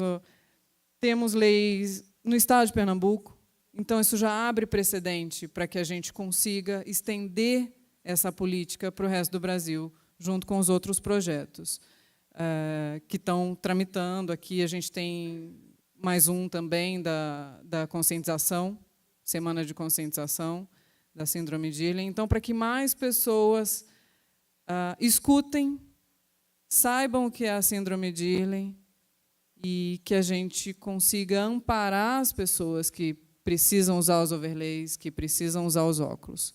Vocês vão ver nos vídeos, incapacitante, pode dizer assim? O dia a dia de uma pessoa sem óculos, sem os filtros. Então, a gente ter esse apoio vai facilitar de todas as formas, de repente, para frente, política pública, apoio financeiro para tudo isso, mas o começo a gente já está conseguindo. Temos algumas leis que estão abrindo esse precedente, né? E a gente vai replicando. Está dando certo? A gente acaba replicando. Pega o modelo e consegue essa aprovação. Então, é importante para a gente ter esse amparo. A mãe não ter que entrar no Ministério Público, olha, eu preciso uma prova estendida, um Enem. É difícil uma criança que não consegue fazer uma leitura. Eu atendi um menino que ele não... É muito comum isso, né? Eu não consigo copiar, eu não consigo ler, então ele não termina a prova no tempo correto. Como é que ele vai fazer um concurso? Como é que ele vai fazer um... Então, a gente já está em desvantagem. Se a gente não puder usar o que a gente precisa, esse método que a gente tem para resolver, digamos, né? As overlays e os óculos. Doutora Daniela, eu só interferi um pouquinho na sua fala, mas minha assessoria acabou de me chamar a atenção aqui para um ponto, que nós podemos propor alteração da lei dos concursos públicos também para inserir o método. Então, isso também vai fazer parte das nossas ações. Pode ficar. Nós já vamos propor, minha assessoria já veio aqui, que eu quero parabenizar a minha assessoria técnica, que não deixa passar nada. Então, siga, por favor.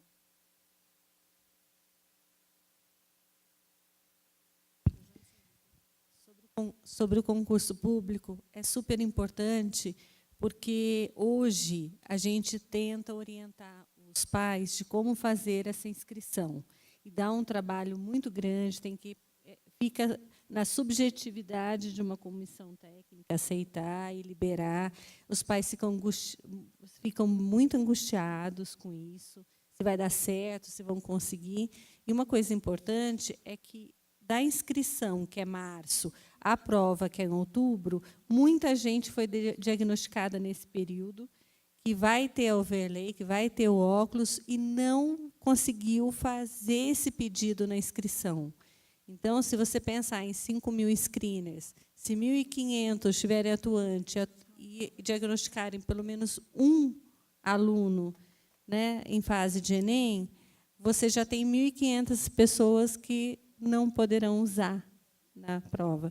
Então, uma coisa tão simples, que no edital já permitiu o uso dos óculos, que, na verdade, deveria ser um direito nosso, né? Não precisar tirar um óculos, e uma overlay já resolve toda essa dificuldade, esse trabalho extra. Muito bom. Eu gostaria que a equipe técnica soltasse o vídeo de áudio.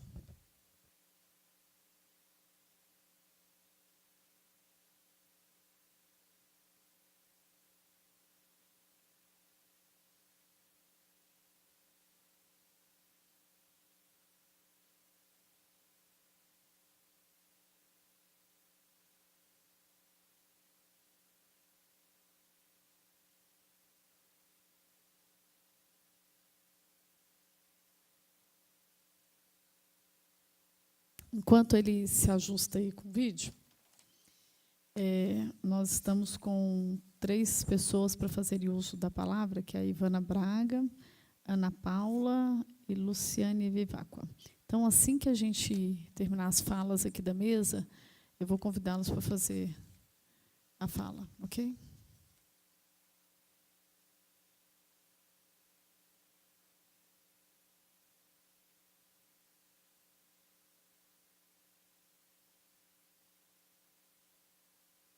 Bom, aproveitando aqui, o deputado Delmasso, ele mandou uma carta parabenizando a iniciativa da sessão solene sobre a síndrome de Irlen e colocou aqui: vamos continuar lutando para que os pacientes tenham tratamento de saúde de qualidade. Infelizmente, devido a compromissos agendados anteriormente, não poderei estar presente nessa sessão. No entanto, estamos à disposição para ajudá-los no que for preciso. Conte com o nosso mandato. Como nós convidamos todos os deputados da Casa para fazerem parte dessa audiência, ele mandou uma carta se justificando. Está pronto aí o vídeo? Podemos? Pode? Ok, pode soltar, por favor.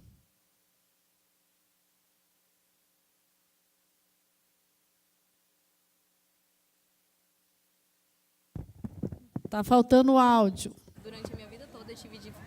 Aumenta, por gentileza. Muito com a luz e para ler, muito cansaço visual se eu assistisse um filme. Oi, meu nome é Letícia Cavalcante Maia e eu tenho síndrome de Irlen. E eu sempre, durante a minha vida toda, eu tive dificuldade muito com a luz e para ler, muito cansaço visual se eu assistisse um filme. Eu já tinha logo vontade de dormir, muita sonolência e cansaço realmente. E eu sempre tive o diagnóstico de TDAH e sempre usei Ritalina por boa parte, mas foi uma coisa que nunca resolveu muito realmente meu problema, porque não estava tratando a coisa certa, né? E recentemente, em dezembro do ano passado, de 2016, eu fui para Belo Horizonte, já tinha feito o teste de screener aqui, para ver se eu tinha realmente, e fui para lá fazer o óculos. E o óculos foi uma evolução tremenda na minha vida, porque realmente resolveu todas as minhas dificuldades que eu tinha no desempenho escolar. Eu reprovei um ano por muitas dificuldades e o óculos me ajudou a superar todas. Coisa que com a Ritalina, tomando por muito tempo e com acompanhamento, eu nunca tinha tido o resultado que eu tive com o óculos. E a overlay, até esse óculos chegar, me ajudou muito a ler, porque eu sempre ficava muito cansada, tinha vontade de dormir, largava o livro pro lado, e me ajudou na leitura assim demais. E a overlay me ajudou muito antes do óculos chegar. Depois que o óculos chegou, eu senti muita diferença na minha vida em geral. É isso, o óculos, ele foi minha vida. Se eu perder esse óculos aqui, eu fico doida, sério. Pronto, Lu? Então vai lá. Cerâmica. A mãe de Ana Maria fez umas jarras de cerâmica super trançadas. Fazer uma jarra dessas é a coisa mais fácil que existe, disse um dia Ana Maria às suas amigas. A gente pega um pouco de barro, modela, deixa secar, depois passa uma pedrinha, põe no forno e pronto. Amanhã eu vou trazer uma feita por mim mesma. Quando chegou em sua casa, Ana Maria pediu à mãe que lhe desse um pouco de barro e começou a fazer Legal. a jarra. Daqui a pouco disse: isso nem de longe parece uma jarra, está parecendo um prato fundo. Pensando bem, vou fazer um prato. Daí mais um pouco ela pensava: isso também não leva jeito de prato. Acho que é melhor fazer um bolo. No dia seguinte, todos os seus colegas perguntaram pela jarra. É um tédio fazer jarra, disse ela. Muito mais divertido fazer um bolo de barro. Olha que... Só para vocês verem agora a diferença. Leitura de texto no papel roxo. Começa de novo, Lu. Só muda a cor do papel. Obrigada, desculpa. Leitura de texto no papel roxo. Começa de novo, Lu. Raimundo Não, Leiva, não, o título. As sapatilhas mágicas. Raimundo Leiva ganhou umas sapatilhas mágicas. Você calça as sapatilhas, diz o nome de um lugar, e pimba, vai parar lá. Raimundo, todo feliz, pôs as sapatilhas mágicas. Gostaria de chegar ao cume dessa montanha, diz ele, olhando para a cordilheira. Nem bem tinha terminado de falar e já estava no topo de uma altíssima montanha. Falta-me ar. Estou tritando de frio. Gostaria de estar no tópico, no meio de uma selva. Raimundo ainda estava falando isso quando se viu embrenhado nas profundezas de uma floresta tropical.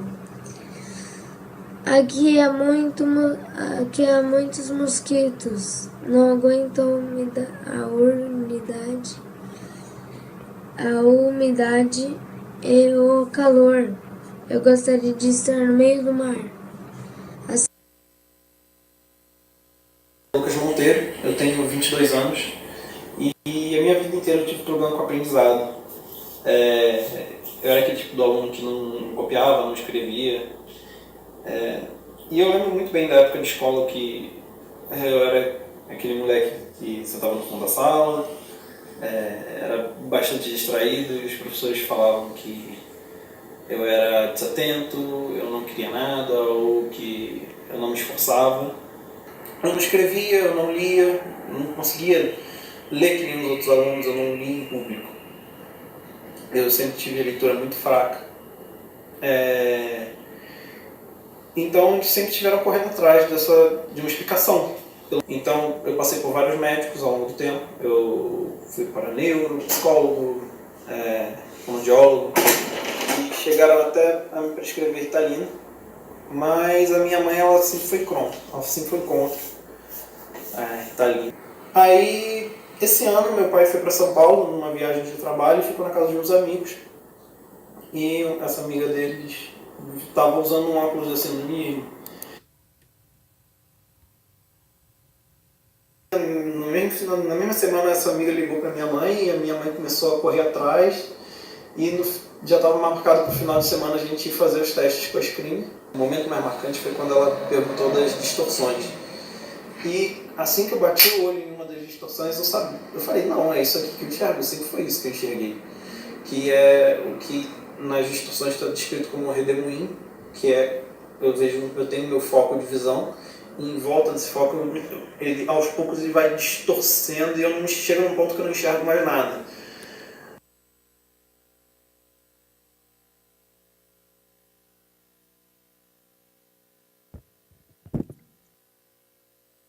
A gente não colocou ele completo, mas o Lucas, ele ia falar só um exemplo das mãos dele. A doutora Márcia atendeu ele recentemente. Ele não vê o polegar e o dedo mindinho. Ok, obrigada. Gostaria de passar a palavra para a screener Adriana Almada, psicopedagoga e mãe de portadores. Primeiro, eu gostaria de agradecer aqui a presença de todos, de amigos que vieram, e agradecer muito a deputada Sandra Farage, porque agradecer e parabenizar a iniciativa desse projeto de lei, que foi incrível, porque, geralmente, as pessoas escutam sobre síndrome de Irlen e desconfiam. E geralmente não vão atrás das informações. Então, quem acredita é quem vê os casos ao vivo. E a senhora foi em frente, pesquisou, fundamentou muito bem esse projeto de lei. Então, parabéns para você e para a sua equipe técnica. Agora, o tema Posso que é fazer muito... uma pequena interrupção? A Adriana Almada, que está se apresentando como psicopedagoga, ela é uma advogada que optou por fazer psicopedagogia para acompanhar os filhos. Obrigada. Mas aqui, se eu tivesse aqui 1 hora para falar e contar os casos que eu conheço, eu falaria. Se eu tivesse 2 horas, eu falaria. E me deram só 5 minutos. Então, o que eu quero compartilhar é, aproveitando essa deixa, né, que muita gente não acredita, e eu queria, então, compartilhar o que eu tenho visto no consultório. Porque a síndrome de Irlen é uma condição comum, ela é muito frequente na população brasileira.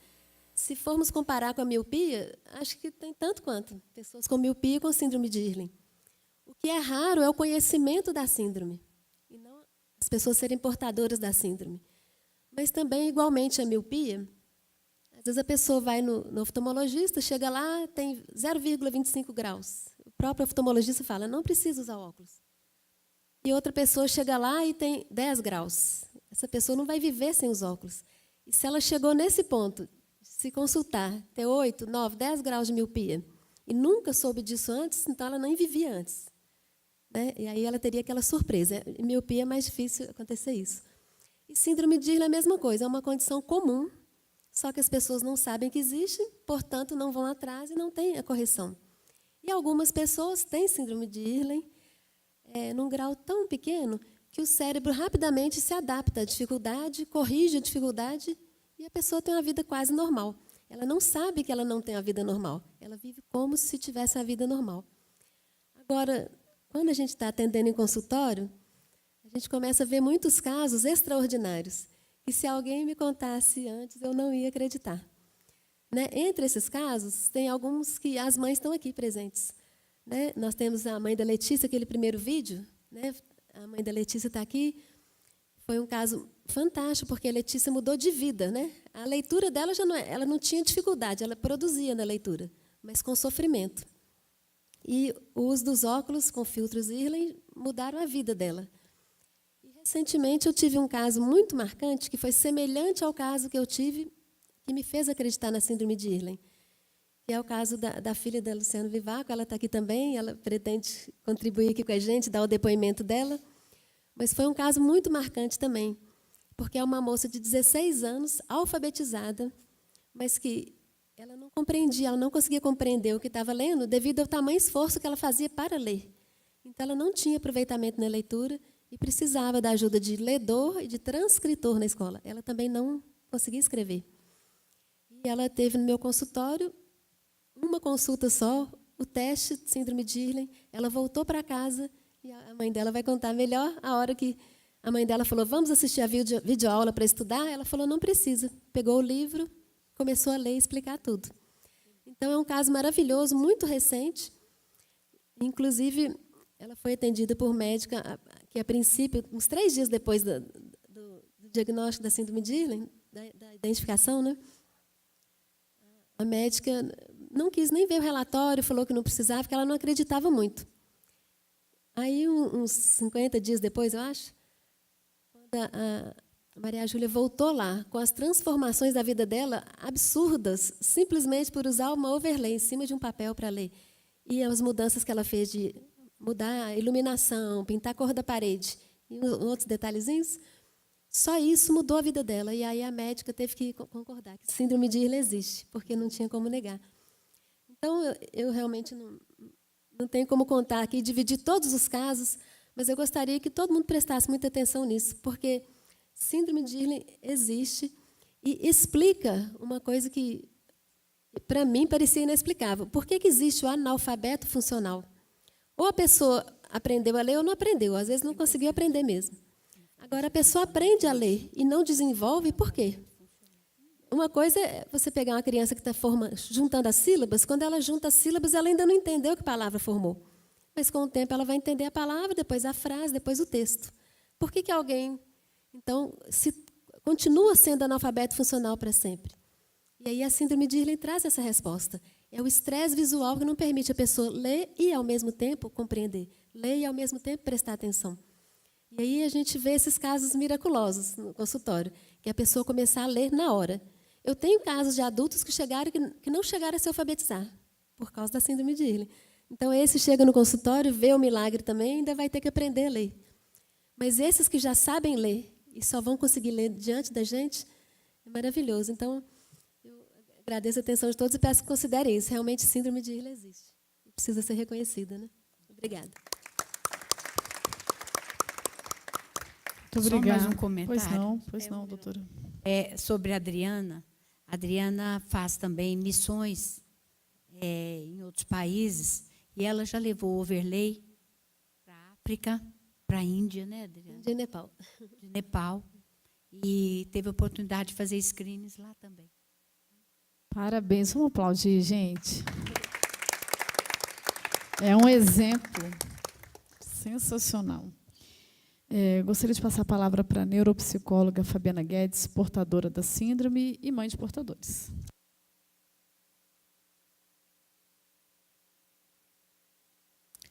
Obrigada a todos. Obrigada, deputada Sandra. Eu estou muito feliz de estar aqui, porque eu tenho 3 filhos que têm síndrome de Ehlers severa. Então, é muito importante para a nossa família, a gente poder contribuir não só para outras crianças, como também é uma coisa para eles também. Então, aqui eu acho que todo mundo tem uma motivação muito grande aqui. A gente conhece de perto famílias que foram transformadas e a própria família de vários de nós aqui também convive com as conquistas e os desafios todos os dias. E, como profissional, eu sou neuropsicóloga, faço avaliação neuropsicológica, e chegam para mim muitos casos em que a pessoa já fez um monte de tratamentos e não se desenvolveu como era esperado naqueles tratamentos. Então, ela faz fono um tempão, né, trata com medicamento, vai no psiquiatra, no neurologista, e as pessoas, os profissionais ficam se perguntando por que a evolução não está como era esperado. O que acontece que não tem os efeitos que eles estavam querendo? Então, eles mandam para o neuropsicólogo para ver se tem alguma outra coisa a mais. E nessa busca, que eu conheci a síndrome de Ehlers, eu comecei a pensar, como é que você vai fazer uma avaliação neuropsicológica com testes visuais se você não sabe se ele tem uma alteração que pode prejudicar o desempenho dele? Então, eu comecei a fazer o teste de Ehlers para todos os pacientes que chegavam para avaliação. Então, primeiro eles faziam o teste, porque, se tivessem, eu fazia adaptação. Ele poderia usar overlay, papel colorido, e poderia, para ter uma chance de ter um desempenho melhor nos meus testes e eu não ter menos risco de dar aí um desempenho alterado e a gente colocar em função de outro motivo. E o que eu tenho de dados é que, em 2 anos, de 62 avaliações neuropsicológicas, 58 deram Ehlers positivo. São 93% das avaliações. Então, dessas crianças que continuam com dificuldade, que não tiveram uma evolução como esperado no tratamento, provavelmente pode ser a síndrome de Ehlers prejudicando esse avanço. Então, quando a gente pensa nisso, essas famílias já vieram de 5, 6 anos de tratamento em que pouco se estava ganhando no final, né? Então, é um gasto enorme de energia, de dinheiro, de desesperança, né? Muitos, aí começam os rótulos, né, de preguiçoso. Essa situação da preguiça é a mais séria, porque assim, ó, gente, preguiça não é causa, preguiça é sintoma. Se você tem uma criança com preguiça, que se recusa a ler, se recusa a escrever, se recusa a fazer alguma atividade, a gente tem que descobrir o que está acontecendo. Porque se estiver tudo bem, ela vai com a turma. Então, a hora que a gente pensa nisso, a gente tem que tentar explicar o que está acontecendo. E a síndrome de Ehlers preencheu uma lacuna que acontecia na profissão. Ela veio explicar uma interrogação gigante que a gente tinha no desenvolvimento dessas crianças. E eu defendo que esse teste ele tem que ser feito logo, e ele é primordial do que até a própria avaliação neuropsicológica. Ele precisa vir, essas alterações de processamento, elas precisam ser corrigidas anteriormente, para a gente garantir que a criança escute, processe bem o que escutou, que ela enxergue e processe bem aquela que ela viu, para que ela consiga desenvolver o restante das habilidades. Então, é fundamental a gente pensar nessas intervenções de processamento o quanto antes. Até porque o que a gente tem visto também na clínica é uma confusão de diagnóstico. É muito comum uma criança com síndrome de Ehlers ter diagnóstico de déficit de atenção. Gente, olha, ela pode ter as duas coisas, mas é comum ter uma confusão, porque assim, olha, pense que você enxerga diferente, você tem a síndrome de Ehlers desde que nasceu, né? Então, você começa aquele desconforto, você já para de ler, começa a lacrimejar ou doer a cabeça, você já se dispersa, passou a borboleta, você olha, você não consegue manter leitura por tempo prolongado, aí você começa a ficar inquieto na carteira, você começa a funcionar como uma criança com déficit atencional. É muito parecido quando a gente olha, às vezes, para uma criança com síndrome de Ehlers na escola e uma criança com déficit de atenção, né? Então, esses erros diagnósticos, eles acontecem. E quando você trata primeiro a síndrome de Ehlers, as alterações de processamento auditivo, né? Agora eu estou falando de alteração de processamento no geral, você limpa essas variáveis e vê realmente aí se você tem aí um outro diagnóstico. E é simples de resolver, é fácil da gente tirar essa variável. Então, quanto antes a gente conseguir essa lei, conseguir esse ganho, é melhor, aí até para financeiramente, em questão de política pública. Obrigada. Okay, muito obrigada. Eu vou passar a palavra agora para as pessoas que se inscreveram. A gente tem a Luciane, que eu gostaria que já fizesse parte da tribuna. E chamar a atenção só um pouquinho pelo horário, que a gente já extrapolou um pouco do tempo previsto. Okay, muito obrigada. Fique à vontade, Luciane. Ela é professora e mãe da Secretaria de Educação.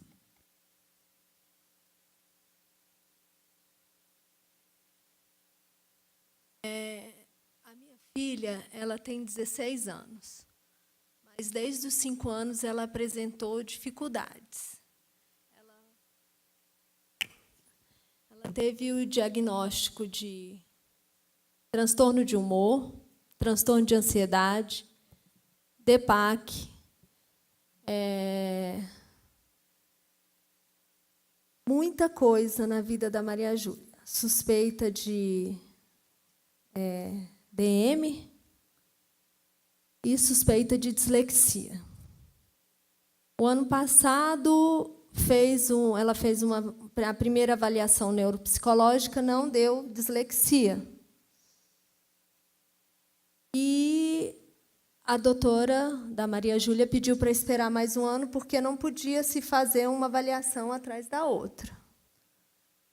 Só que, em 2014, a ortoptista da Maria Júlia, a doutora Isabela Garcia, já havia me falado da síndrome de Irlen. Mas eu fiquei doente e não deu para dar início. Ela foi encaminhada para a doutora Isabela, porque ela não conseguia escrever com letra cursiva. E ela escrevia também desorganizado o caderno dela. A doutora Isabela olhou a Maria Júlia e falou assim: Luciane, Maria Júlia não tem problema de vista, mas se ela está tendo todos esses problemas, por que você não faz uma investigação da síndrome de Irlen? Eu não sabia o que era, ela me falou que tinha que se fazer em Belo Horizonte. Aí eu descobri um diagnóstico de câncer, fui fazer o tratamento, mas fiquei desesperada. Falei, meu Deus, o que vai ser da minha filha? E esse ano, depois das avaliações do primeiro trimestre, da primeira avaliação, da P1, a Maria Júlia foi um fracasso. Foi no início, foi em março, mais ou menos. As notas dela, 0,2, 0, 0,1, e ela entrou em desespero. Eu falei, meu Deus, o que eu vou fazer mais com essa menina? Porque tantos CIDs, né? Você fica desesperada. E eu mexendo na internet, no Facebook, aí apareceu Adriana Irlen, e eu abri.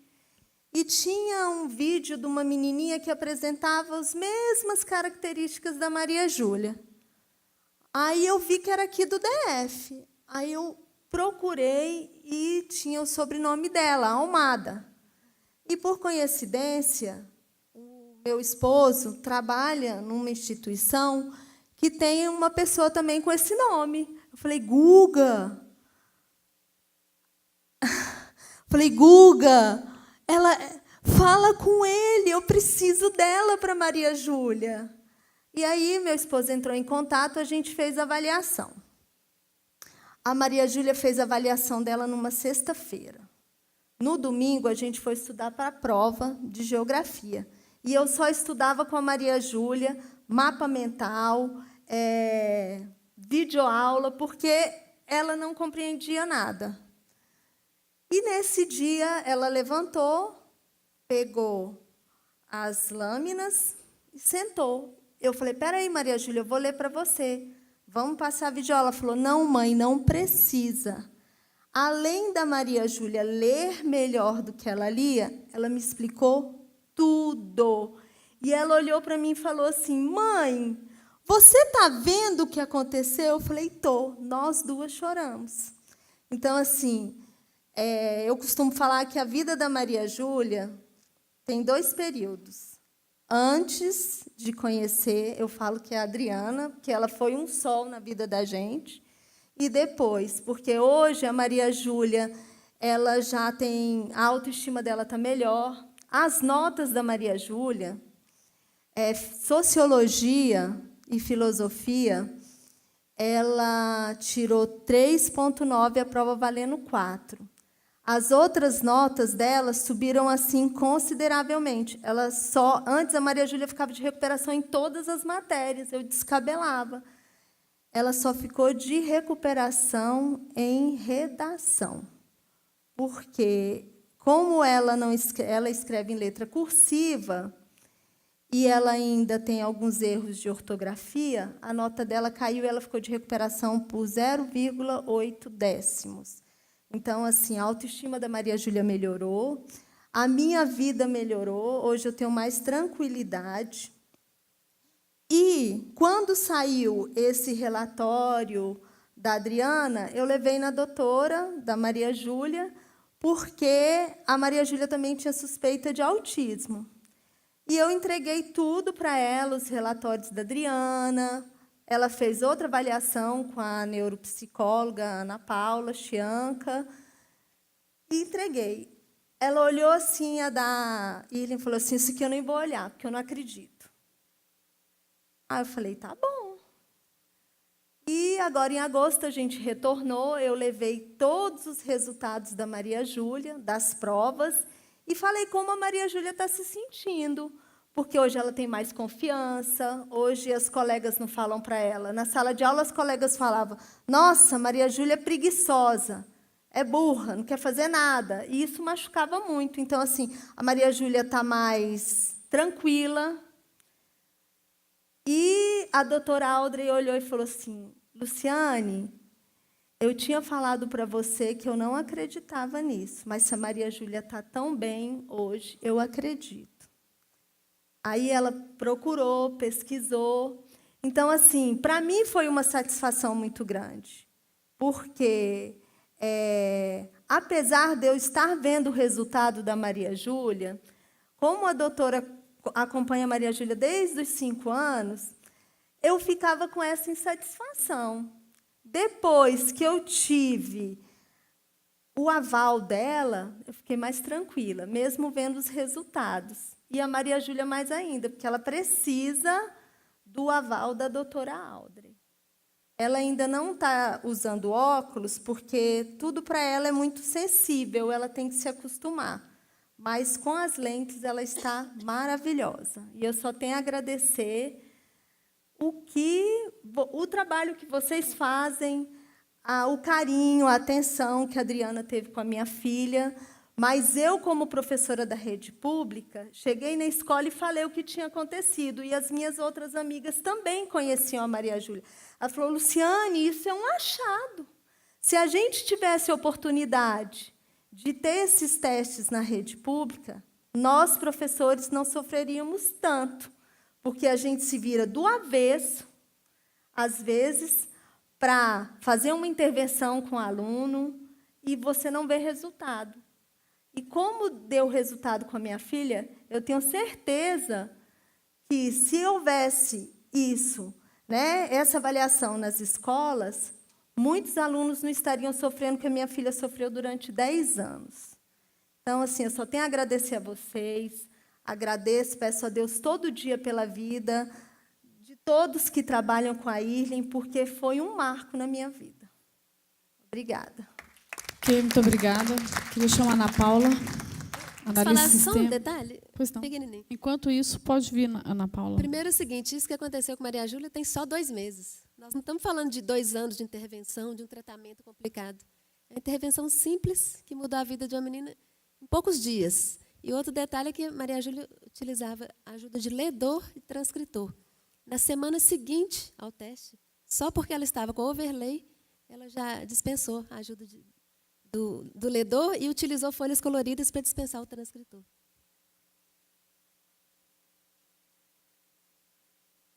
Bom, boa tarde. Eu sou portadora de síndrome de Irlen e tenho 2 filhos com síndrome de Irlen. Eu vou falar do Luiz, porque foi aonde tudo começou. Ele passou 5 anos, né? Nossa saga foi de 5 anos. Foi diagnosticado com TDA, tomou Ritalina. E essa época não foi fácil, porque eu via que, mesmo tomando Ritalina, não fazia efeito, né? Então, eu era chamada toda vez na escola, e antes da gente descobrir a síndrome, eu já tinha trocado ele 3 vezes de escola. Então, ele já estava na 3ª escola, aí eu já não aguentava mais, porque voltava para o médico, falava o que os professores diziam dele, que não estava resolvendo, e aí ela aumentava a dose. Então, cada vez mais, e aí ele já não dormia, ele desenvolveu várias outras coisas que me fez repensar muito, e como eu sempre fui uma mãe que corri sempre atrás e nunca desisti, procurei outros especialistas, né? Até chegar numa neurologista, onde que ela pediu para eu fazer um teste de neuropsicológico, e que eu fui até a doutora Fabiana Guedes, E aí, só que ela não me falou da síndrome de Ihlen, mas já estava no pedido médico sobre a síndrome. Aí a doutora Fabiana nem ia fazer na época, tal, né, na primeira sessão, só que o desconforto e o estresse visual dele era tamanha que as avaliações não avançavam. Então, na primeira sessão, ela já fez, já deu o resultado e veio conversar comigo. Bom, quando ela me veio falando que ele tinha a síndrome, que eu também desconhecia na época, até eu falei para ela, muito prazer, meu nome é Ana Paula, né?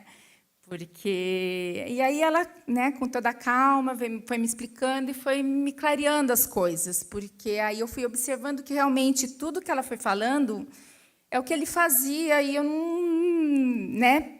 nem percebia, ainda brigava com ele, porque eu pegava ele lendo muito no escuro e eu falava, filho, você vai, né, ter uma dor vai prejudicar sua visão, você vai ter uma dor de cabeça, o que é isso?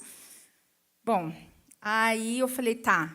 E aí ela me explicou que eu teria que ir para BH, fazer todos os exames, né, o protocolo, só que a gente estava em outubro e não daria para ir. Eu falei, tá, então o que eu tenho que fazer para ele fechar o ano, porque ele estava com 4 recuperações, precisava fechar o ano, para poder ir em janeiro nas férias.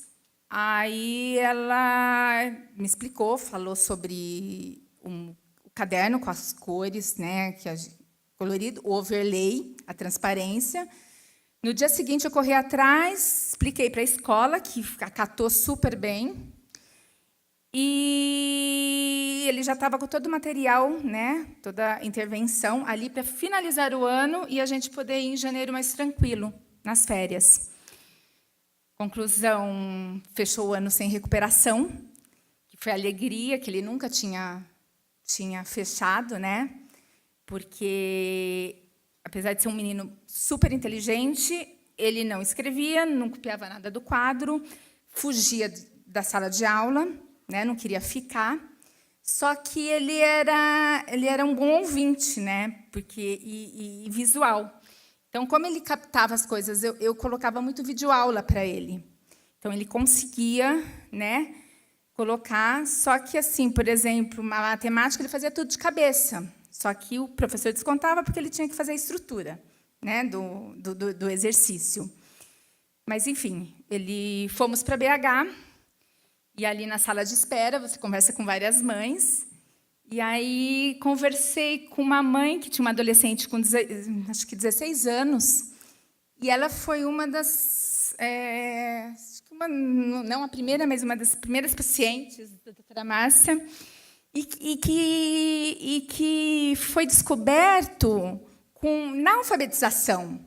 Gente, eu fiquei tão feliz, porque eu falei, meu Deus, ela nem sofreu, né? Fiquei super feliz antes se eu tivesse descoberto, porque eu descobri que eu tinha, através do meu filho, com 48 anos. Então, também fui uma aluna mediana, sentava no fundo, repeti 2 vezes de ano. Então, foi complicado essa passagem toda. Tentei fazer engenharia, não consegui. Aí fiz processamento de dados. Não é fácil. E aí ele fez todos os exames, né, com a doutora Márcia, no final dela dar o feedback e contando tal, e aí vem aquela, né, um alívio, né, de toda a explicação e ao mesmo tempo uma culpa de que você, né, das coisas que você falou para o seu filho, e até ela brinca e eu falo assim, e agora, mãe, você tem a dizer o quê para o seu filho?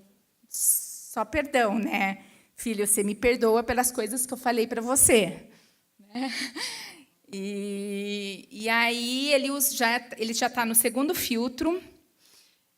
O primeiro foi uma adaptação, porque com toda essa questão de 5 anos, né, que ele ficou nisso, então teve uns gaps aí. Então ele tem, além da síndrome de Ihlen, ele tinha outras comorbidades, né? Alteração sensorial, DPAC, que agora já estão praticamente tudo normalizado, né?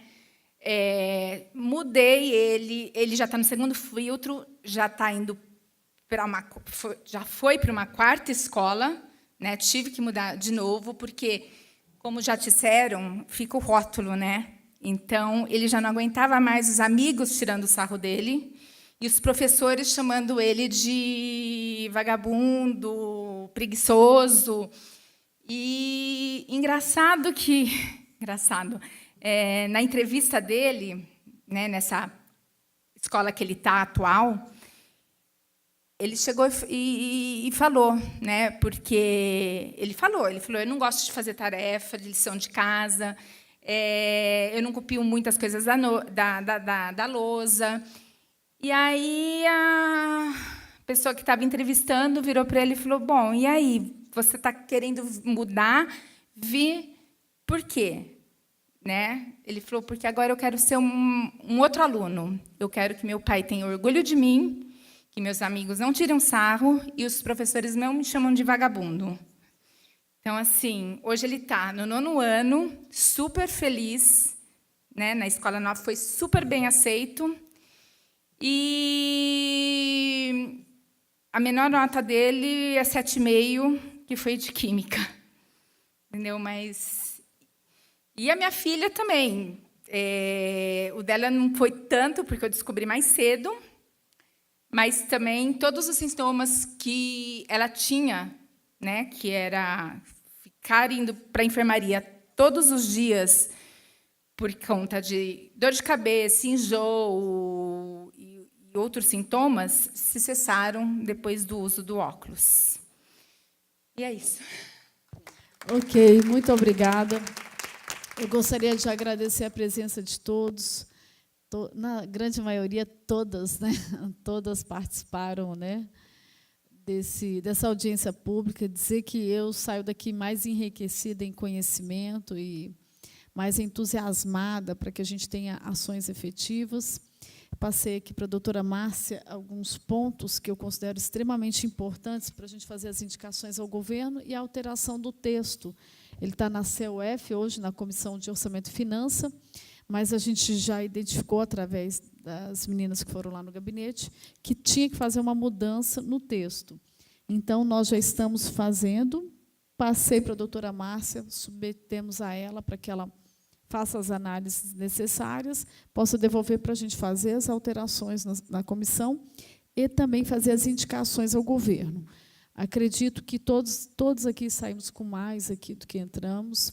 Quero agradecer a participação de todos, em especial essa mesa composta aqui com só autoridades e mulheres altamente envolvidas nas causas. Sempre digo, mulher é um ser especial mesmo, porque nós temos sensibilidade, não desprezando nenhum dos nossos queridos homens, mas tem essa sensibilidade, talvez porque estão direto em contato com os filhos, né? Tem mais oportunidade do que os homens, que eu sei que são também muito dedicados, mas nós temos uma força excomunal, né? Que nós mesmos nem sabíamos que tínhamos, e temos uma sensibilidade incrível. Muito obrigada a todos, e a partir de agora, ações serão feitas. Deus abençoe a todas. Declaro encerrada a presente sessão.